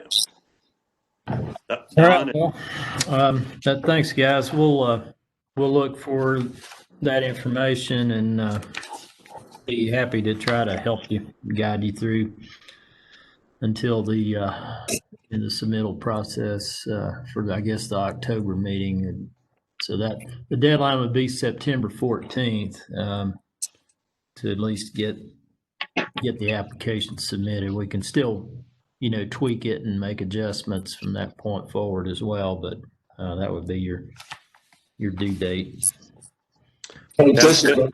Mark, this is Alderman Pinchot. Can I have a few minutes? Yes, sir. First of all, I want to say that I agree just about with everything that Louise just said. I think this is a great project, and Bud and Don, I appreciate all the changes and all the things you've made with this plan. I still have an issue, and since I'm not on the MPC, I haven't had a chance to really speak much about this, but I still have a concern, and I'd like to bring it up now and get some feedback from both Bud and Don. And that has to do with the number of apartments. Of course, we're hearing a lot about people not wanting apartments at all. I know we need the apartments. I know we need the density, but I still feel that we need condos. So many people over the last 6 years have told me they want condos. And I guess my question, Bud, to you and Don, is there any possible way that we could reduce the number of apartments and put in some condos? There's 7 buildings, approximately 40 units per building. So if 6 of the buildings were apartments, and maybe the 7th being condos, or a combination of something along that line, is that at all possible? I keep going back to that because there's so many people that want to buy into this project and be a part of it. So I'd like to hear back from either Bud or Don. Yeah, and this is Bud, and it's a good comment. I will take it and just try to be completely honest. I don't think we can reduce the number of buildings shown on the concept plan or convert one of those to condominiums. I think we have been tweaking the unit mix and the sizes of the units still right up to we're still tweaking it slightly to make some larger units based on market studies. So I think that's actually going to reduce the number of units. The last time we were talking, we were 290 to slightly more. I don't have the final number, but I think it's going to be slightly less than that. What I can say is that we have the potential to purchase in the future more property from the Biddle family. And I feel that from what I'm hearing, and again, keep in mind that I personally am more of a commercial and retail developer by experience. So what I'm saying is just what I'm hearing out in the market, that there is a need and a desire for owned, but more condominium, even townhome looking type development. And in fact, actually got a call from someone the other day wanting to know if there was the possibility that they could purchase property on the other side of Campbell Station from the Biddles and try to tie in, at least from a design motif, to our project and feed off of our project, but be more of a cluster home or even townhome condominium type development.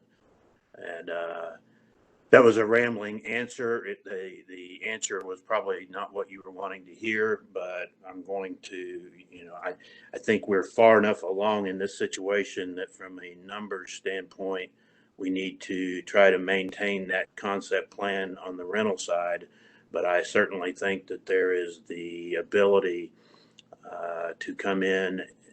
Frankly, I think not only residential condominiums, but I think even commercial condominiums for professional offices, that a lot of that look, ironically, I think would tie in together, even though some of them are going to be residences and some of them are going to be offices. I guess what I can say right now is I kind of have my plate full with what we're trying to do with the first part of this, so I wouldn't want to have to commit personally on condominiums. But again, I feel like you're on the right track with that. Another question concerning the commercial space. I know you've reduced that space down to about 64,000 square feet. And you mentioned condominiums for commercial or office type use. Is it possible some of those buildings, I know it's supposed to be commercial, but is it possible on the upper floor of maybe some of those buildings, as you develop them, you could create some condos there? As I've mentioned in the past, and unfortunately, we will not have second floor. We just can't get the parking. We would have to make you'd have to take buildings away and have 2 floors, and then you would kind of lose your streetscape, kind of downtown thoroughfare feel. But what we are planning and what we really think is that not only are those buildings that, you know, we've kind of got them in pods, if you will, with open space between them that we feel like will be not just only true open space, but outdoor dining and entertainment space. We still feel like a lot of those spaces can be utilized not just for pure retail or restaurant, but for professional offices. I think if you go to the North Shore Town Center and the original 3-story building, if you look at several of those buildings, and they've got some 1-story buildings that have been built, there's some restaurants, but there's also professional office. And we are also, the way we have laid this out and are working with this design, it lends itself that we put in the architectural restrictions and the architectural look that the Planning Commission has been reviewing for several months now, and we've been constantly refining. But it very well can be that we can condo those out so that there can be a restaurant owner that wants to own their space and maybe wants to own the whole building and rent a couple spaces and have a space for themselves. We have that flexibility. Again, I'm not sure if I answered your question there, but that's something that we hadn't really touched on a whole lot, and I think is important, is that there are a lot of folks out there, entrepreneurs and professional office people, that are at the point in their careers that they really would like to be in a setting like this, but they would like to own versus rent, and we will be able to make that option available. Alderman Chuck, can I add a little bit to that? Sure. One of the things that I keep kind of coming back to with the rest of when this development comes in, how we need to envision the rest of the space used is what we call form-based code. And form-based code is, they don't dictate the use of the building, just the form of it. So there's an opportunity, like in the traditional town development that you would see in years past, you might have a lawyer's office right next to a residential unit, and you have a corner store that looks like a house. So the form-based code is more about the form of the building, which, as far as I'm concerned, is extremely important on the Ford property because it's sandwiched between 2 residential developments. You're going to want to make sure that that form is relevant to the form that's already existing, because if you don't, and you're trying to create a walkable atmosphere, what you end up doing is creating a very, from a human scale, it doesn't have a good vibe, because your buildings don't have a relationship to each other. So your idea of wanting to see that, I think, can be accomplished with a form-based code. We just kind of have to, we haven't done that before, so it's a little different. So I think there's opportunity for what you're saying. We did that with Dollar General, Louise. We did that with the Dollar General store. We've been talking about form-based construction for some time. So I'm familiar with that, and I agree with that. But again, it's a separation of uses. That's the form-based code doesn't separate out uses. You're talking about the look of the building. Great. It looks a lot like that school building. So yes, that's the form for that building, but it's still a separation of uses. This would not be a separation of uses. That's what form-based code tries to accomplish, that you don't have a commercial zone and you don't have a residential zone. It's all kind of mixed in together. It's just that the forms of the buildings look similar. So I guess that's the difference, but yes, on the same track.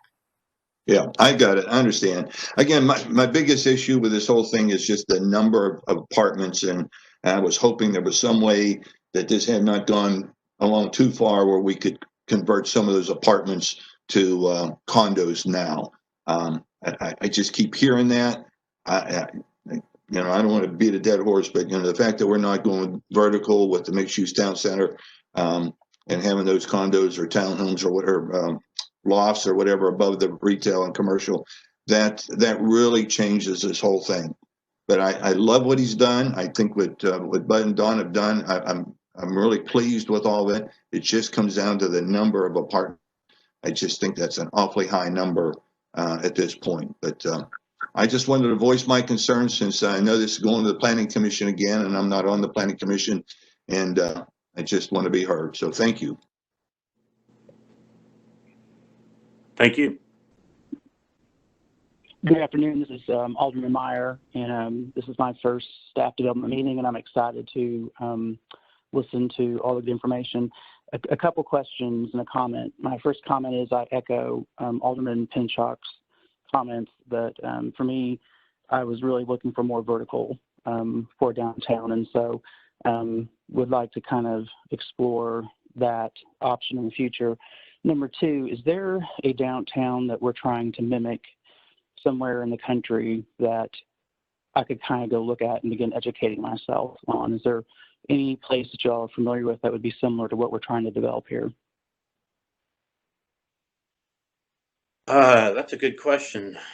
Don, I don't know if you've got an answer for that. I've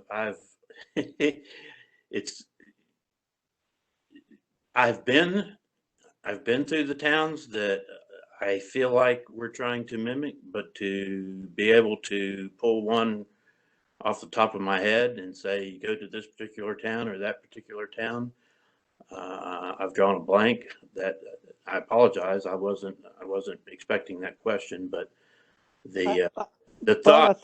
I think one of the places that I would refer to would be the Bellevue 1 project here in Nashville, Tennessee. It's got a mix of apartments and more of that main town center type feel. It's anchored by a movie theater, and then it's got a traditional strip center that is portion of it. But I think if you strip the strip portion of it out, it would be similar to what we're proposing here. It's got single story commercial that's kind of configured down a main street. It anchors into a movie theater, and then the apartments are behind that. So it's configured differently, but I think the look and feel would be similar. Don, what was that called again? That development? Bellevue 1, or I'm sorry, One Bellevue. One Bellevue. One Bellevue. That I like the address or something like that. It's Highway 70 in Nashville, Tennessee. I don't have a specific address. That's fine. Don, I think, and Commissioner Myers, as I recall, I believe there's a development called Providence in a suburb of Huntsville, Alabama, that maybe have some nods to this also. Let me touch on something that Louise said regarding the form-based zoning. Is one of the goals we have with the apartments, and one of the reasons why we liked framing with 4 stories the end of what we will call Town Center Boulevard, for the lack of a better term right now, is the fact that although there's not retail or restaurant on the first floor, it's the form, it's not the use. So the form creates the verticality that we can't create because we can't rent or sell enough space for the commercial and the retail and get the parking. So the goal was to still create the Main Street feel and create the verticality, even though it's not one use sitting right under the other use. It's still, we want people to think that when they're walking down Main Street or even driving down Main Street and they're looking at the vertical part, that it would look the same as it would look if it was 3 stories or 4 stories of multifamily over commercial and retail. It's just the fact that it won't have the commercial on the first floor. And that, I think, harkens a little bit to what Louise was referring to as the form base. If I've butchered that, Louise, just tell me and I'll No, and that's kind of one of the points that I'm making in this narrative that I'm writing is that the form of that building, the height of that building is balanced there because you've got the big box on the other side, the Kroger. There's kind of a little bit better balance with this project here than anywhere else where it's been considered before. I will say that when you look at the depiction of that, which is in the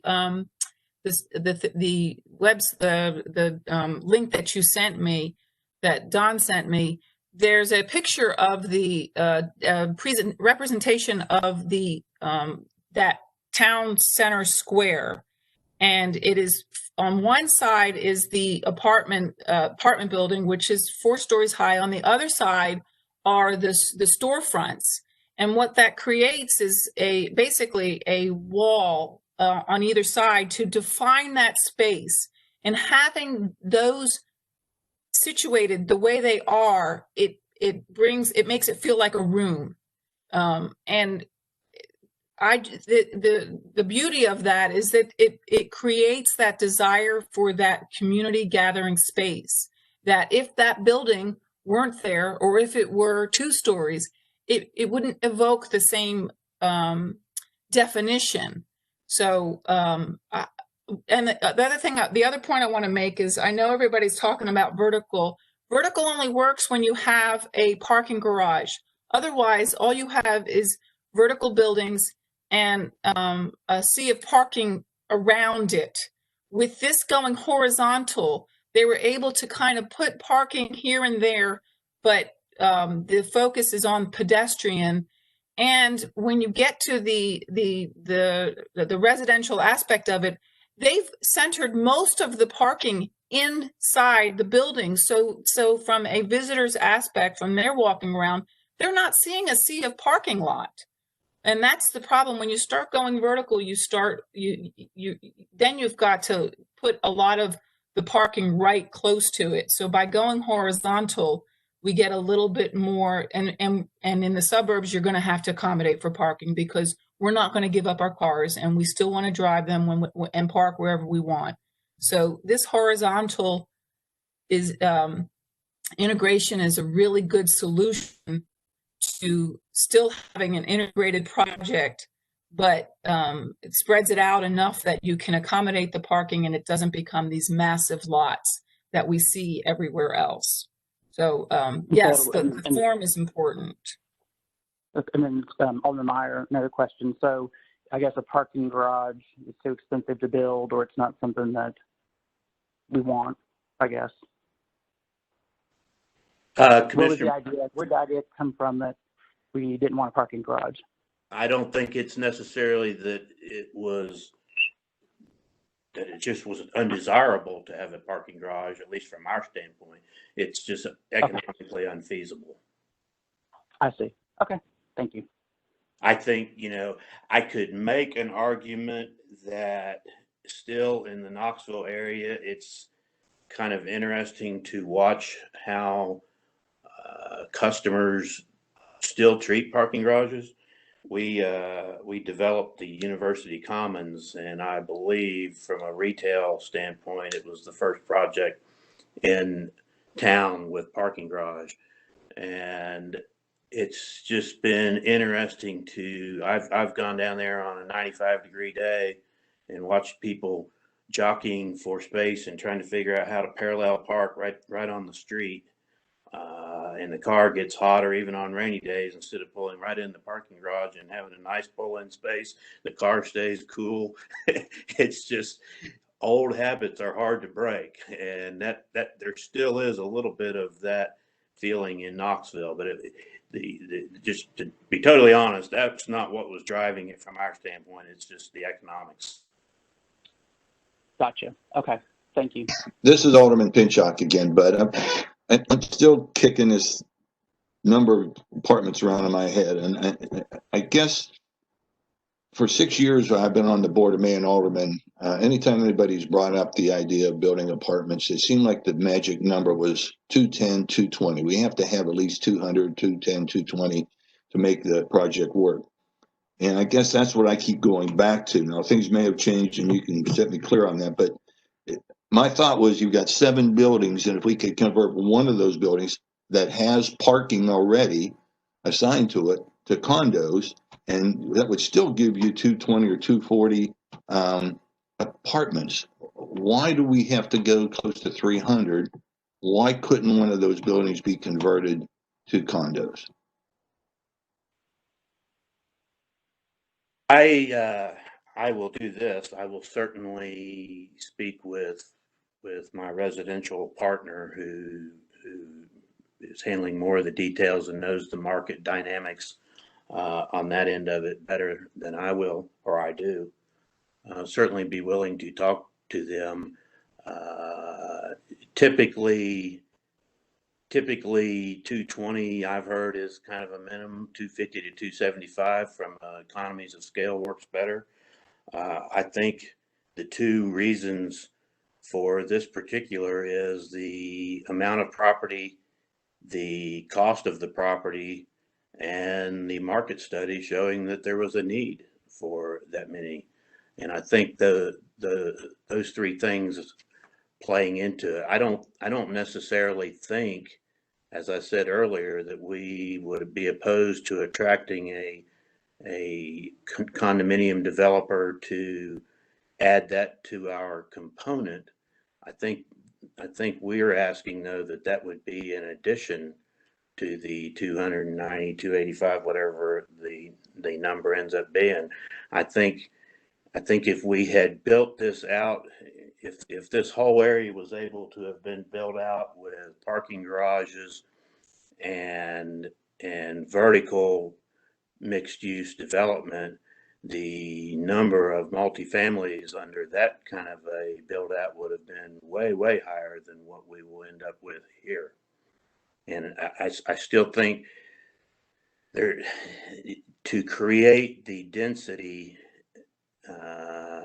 that's right there that truly can use this as a walkable, the more people you can have being able to use the commercial and the walkways and the parkways and everything else is better. I mean, Well, by converting one of those buildings to condos, you'd still have the same number of people. You'd still have the same amount of traffic. That's my point. And I think what you're going to find, and there is going to be a tremendous demand for condos. I think you could probably put in 200 condos. That's what I would love to do. I would love to do both. I think to do this project and add more property and add the condos also. I'm not disagreeing with that approach. Well, I would appreciate if you just look into it. I'd sure feel much better having known that we've explored that opportunity. Absolutely. Thank you. You're welcome.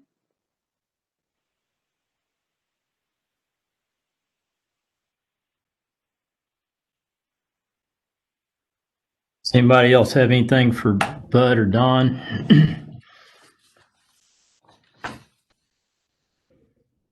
Okay, we'll look for your materials and give you some guidance when y'all are ready to submit some stuff, and hopefully have that ready for October Planning Commission. All right. Thank you. Thank you. Thanks, guys. Appreciate your time today. Thank you. Thank you. Thank you. Thank you very much. One thing that I wanted to just get some quick early feedback on, because this is something that I plan to take to this month's Planning Commission meeting. As part of this town center at Biddle Farm discussion, we have reconvened our comprehensive land use planning steering committee to look at our next priority area, which is our mixed-use town center. So as part of that, the discussion that we've had thus far with that group, there's two components in our plan that deal with each land use that's in the plan, and that's the text part and the map part. And one question that I asked the steering committee at a meeting a few weeks ago was, as far as the text itself in our current plan, does it provide for the components that you all would want to see in a mixed-use town center? Is it still relevant? Are there things in there that cause you some concern or may need to be revisited and updated? And so it seemed to me that, I mean, most of the language or the main components, the ideas that's in the text of our plan, which I have that part of that on the screen. It's 2 pages in our plan, pages 26 and 27. And there's 4 sections of text. There's an intent section. What's the intent of this land use? And that's what that's describing there. And then it has a uses section, which talks about the general uses that we would want to see in a mixed-use town center, where it's proposed, the location, and then the character of that, of what a built mixed-use town center might look like. So if you were to look at land in our town center area and envision what you'd want to see there in some future date, what would it look like? One of the things that we talked about was there's some concern about how high density residential is applied in the existing language, and it needed to maybe be revisited, and that's kind of a low-hanging fruit that could be addressed in the short term. And then maybe some of the other elements or the map modifications to the map or land uses surrounding the mixed-use town center could be looked at as part of a longer process, with public workshops when we can ever have those. So one thing I wanted to get your all's very early feedback on, and I apologize that this is the first time y'all have seen any of this, so I'll try to email this out to the committee and all that might be interested to get some additional feedback, because I would like to present something for a vote for Planning Commission this month. So what I've done is I've taken the text, the existing text in our land use plan, and started out looking at how residential was being treated, because that seemed to be the concern with the steering committee at least. And the more I looked at it, the more it was apparent to me that for this to really make kind of comprehensive sense, that there's, a lot of really the whole text needed to be kind of adjusted. And so what I kind of came up with, and tried to get this all on one slide. And again, I'll send this out. I actually have another change since this slide was actually created this morning, but the main changes that I'm proposing is I'm keeping really to me the main components of what the intent or what a mixed-use town center in the context of our current plan constitutes. It's really it's kind of a community gathering space that has a variety of different uses that are all interconnected and have some kind of community gathering component in different forms, and it has kind of an iconic, identifiable architecture and streetscape, like on-street parking, buildings brought up closer to the street, more ground floor transparency and things like that, outdoor seating, places that make the street a lot more active, and something that you wouldn't see in a traditional suburban commercial development. So the intent that I came up with, and again, this is just throwing these ideas out here, just from where I'm coming from, and we can tweak this as you all have a chance to look at it in more detail, is just to simplify that this is an area to provide for the creation of a unique downtown for Farragut with a variety of shops, restaurants, businesses, and residences, and a pedestrian-oriented setting. And then it's an area that is intended to create a sense of community identity with a mixture of well-connected public gathering spaces and entertainment venues that would be framed by an iconic architecture and streetscape. And so that's what I would propose on the intent. The uses is an area that we talked about quite a bit. There is reference to using a lot of high-density residential to support a mixed-use town center. I think that is an important component, but the concern from the steering committee was we didn't want too much high-density residential. We wanted more of a mixture of different types of housing, kind of like what Alderman Pinchot's talking about with maybe some smaller footprint townhomes and things like that mixed in with multifamily. So I've got the commercial, uses at the top there, mix of uses that complement each other. So you've got those day and night kind of uses. And you have a mixture of residential types that are appropriate to the context and surrounding plan of development. That's important because some of the mixed-use town center abuts developed residential communities. And it's important, and it's talked about in their land use plan as part of the transition and flex density concepts that you, when you develop next to an existing residential community, that you transition well to that development. In other words, the density, residential density would either need to match, but certainly not exceed the density of an adjacent residential community. And then higher density residential, in my mind, keeping some hope for a vertical mixed use development someday, would really only be something that would be appropriate in a true vertical mixed use building as part of the downtown. Or in the case of this project, areas that do not abut existing residential communities. Because there you don't have to worry about the transition flex density concept because you don't have any density that you're transitioning to.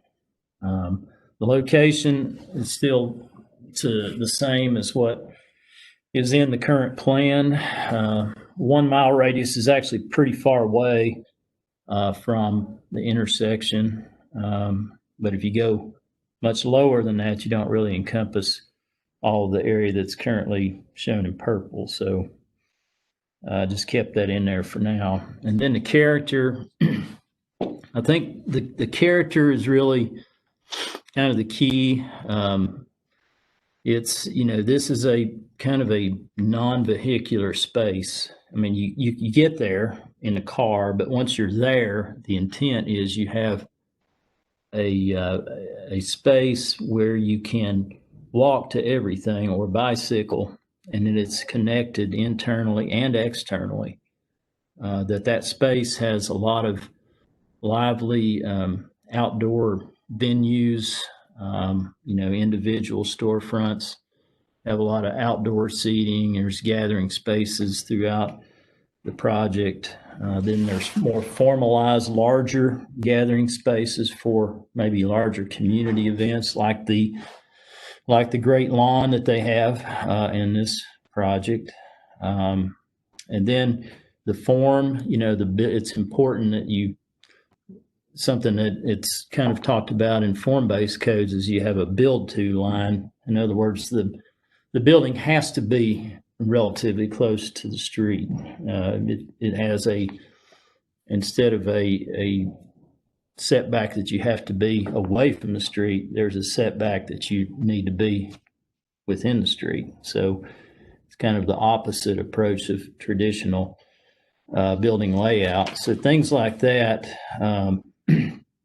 that would engage the street. You have a lot of outdoor space that's inviting to pedestrians. Having that on-street parking and as much of a gridded street layout system as you can build, because that encourages a better pedestrian flow and more interest in the entities that are along those streets. And then to try to look at the scale of the buildings and the uses, make sure that they're consistent internally and to what's around them, so that they do transition as you work your way through the development and from the development to other areas around the development. So those are some of the things that I'm just throwing out initially. And again, I apologize that I haven't sent this earlier, but that's something I'm going to send out to let y'all look at in a little bit more depth. But I did want to introduce that today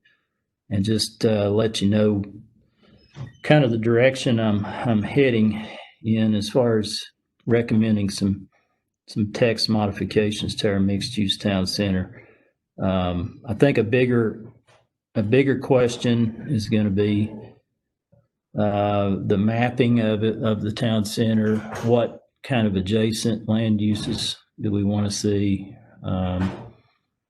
And, you know, do we want to keep the hope of having a vertical town center? I mean, we may not. I don't know. These are all things that could be more of a community decision. But a lot of the language that I'm proposing is pretty much in the current text. It's just maybe reworded. Then the residential is a little bit more structured based on compatibility with surrounding plans of development, and not really imposing a high density product right next to low density existing residential. So I will turn that over for some quick questions and comments if anybody has any. I know it's a lot of stuff thrown at you at once, but I'll be emailing this out for y'all to look at and provide some additional guidance. But that's what I'm thinking at this point. Does anybody have any questions or comments or thoughts? Williams. Go ahead. I think this is good food for thought. We have more property still that's besides this project that we're working on right now that could lend itself to different uses. I think within what we're talking about, I mean, one thing that Ron touched on was condos above, and that would be a vertical, probably like what they would possibly happen behind the fire hall.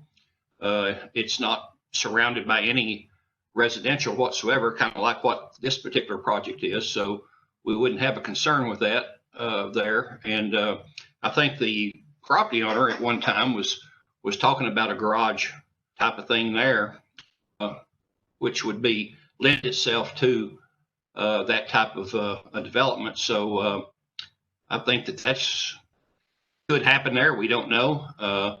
As far as other pieces of property, you know, the other one that's next to town hall is surrounded by residential, and of course you would want some I guess buffer area, and with the as far as the density, something similar, but of course you wouldn't want anything any more than that in that area. So I think this is a good thing to look over and make some notes of, so that when we have our next comprehensive land use steering committee meeting, that we can work on each of these. I think we all have something to bring to the table on this, on every point, really. That's my opinion.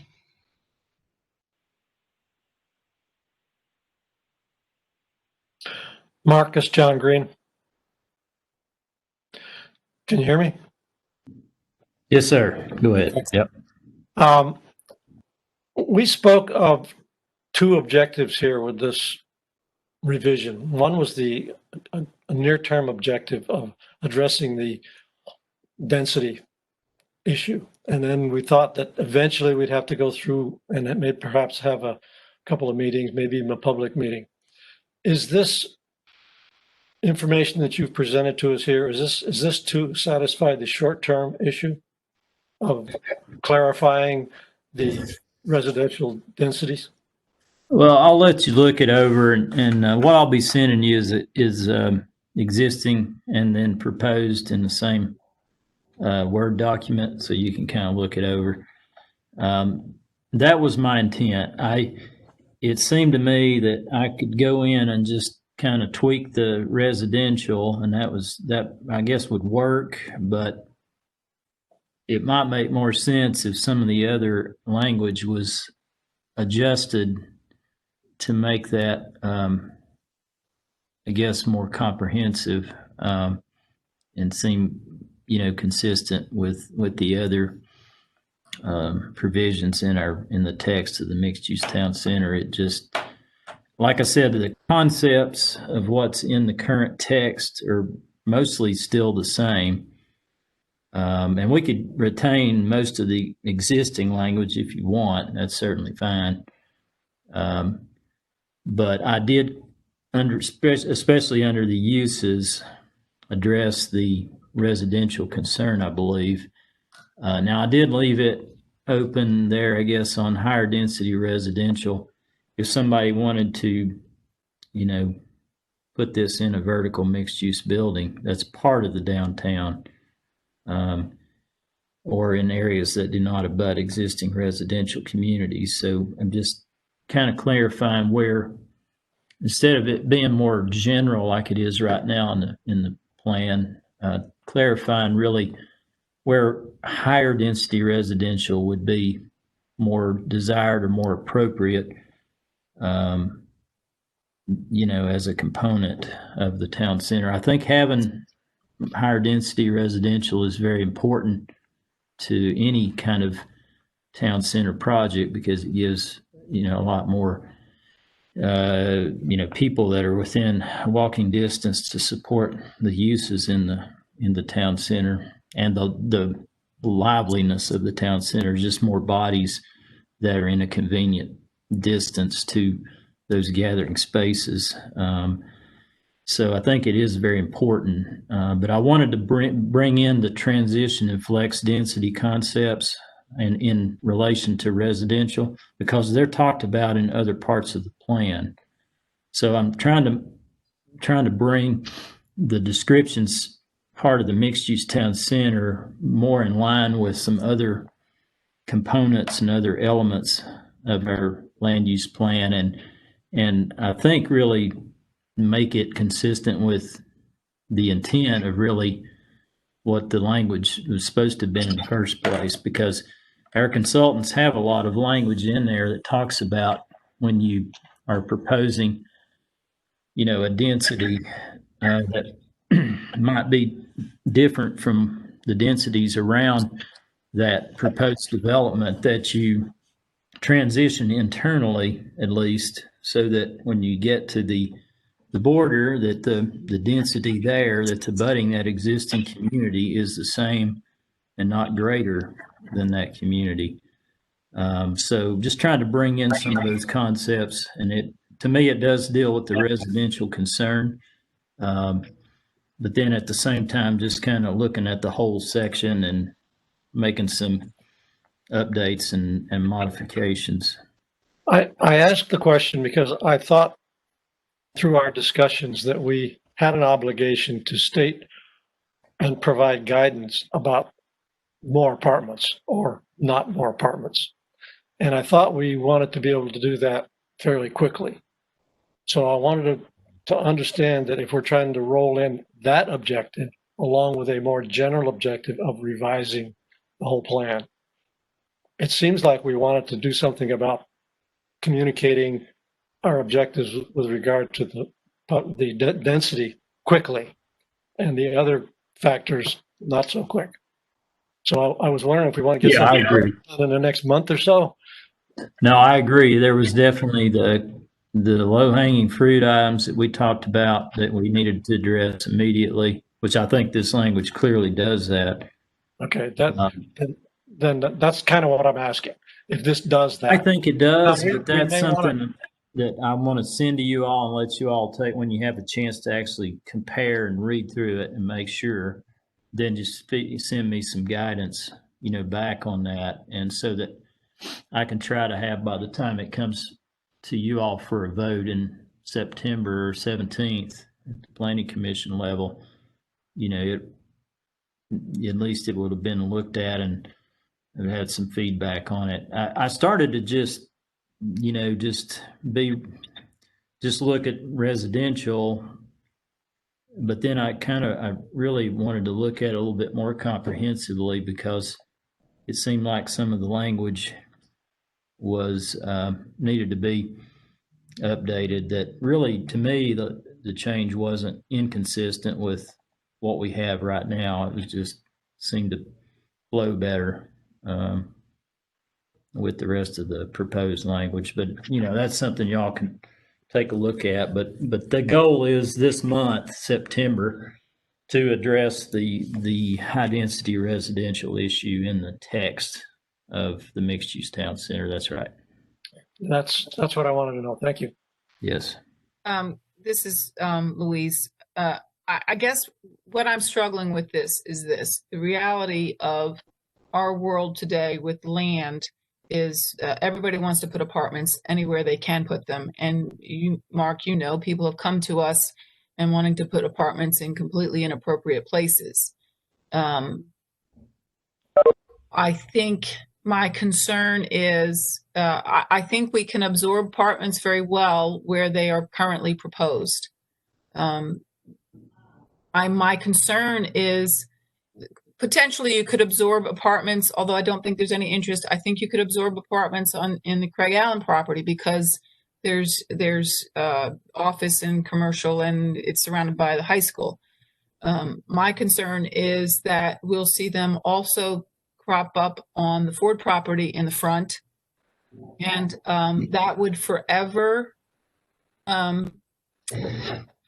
whatever you put there, whatever built environment is there will, it's going to be there. And I have concerns about what that's going to look like and the potential that we're certainly allowing it there because the front of that property is commercial and it does sit next to a Kohl's, which is a pretty big box building. So that is my concern with this language that we're encouraging that there. And I'm trying to envision how that it would even look. And so I've got to look at the realities of the situation is that's where the land, that's where the value is. That's where people are making their money, selling land for apartments. And I don't want us in a position where we get something we don't want because that's what the property market forces are calling for. And we're more concerned about our long-term relevance and creating a very attractive atmosphere that is genuine and authentic to Farragut. And so I'm struggling with that language and what that means for in realistic terms. So okay, well, I can I'll send it out, and obviously that would only be an option if you had a vertical mixed use building, which is very unlikely. Now the areas that do not abut existing residential communities, yes, that's maybe something we need to look at. So, but this is just some draft language. I'll send it out probably later today and just let y'all send me some thoughts and feedback on it, and then I'll make some adjustments and have something ready for the Planning Commission to review. Does anybody else have anything at this point? I've got actually another meeting coming up here. Does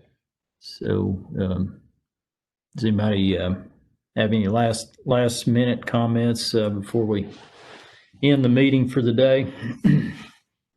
Mark, thanks. I know you've put a lot of work into this, and we sure appreciate that. And I'm looking forward to our next comprehensive land use plan meeting.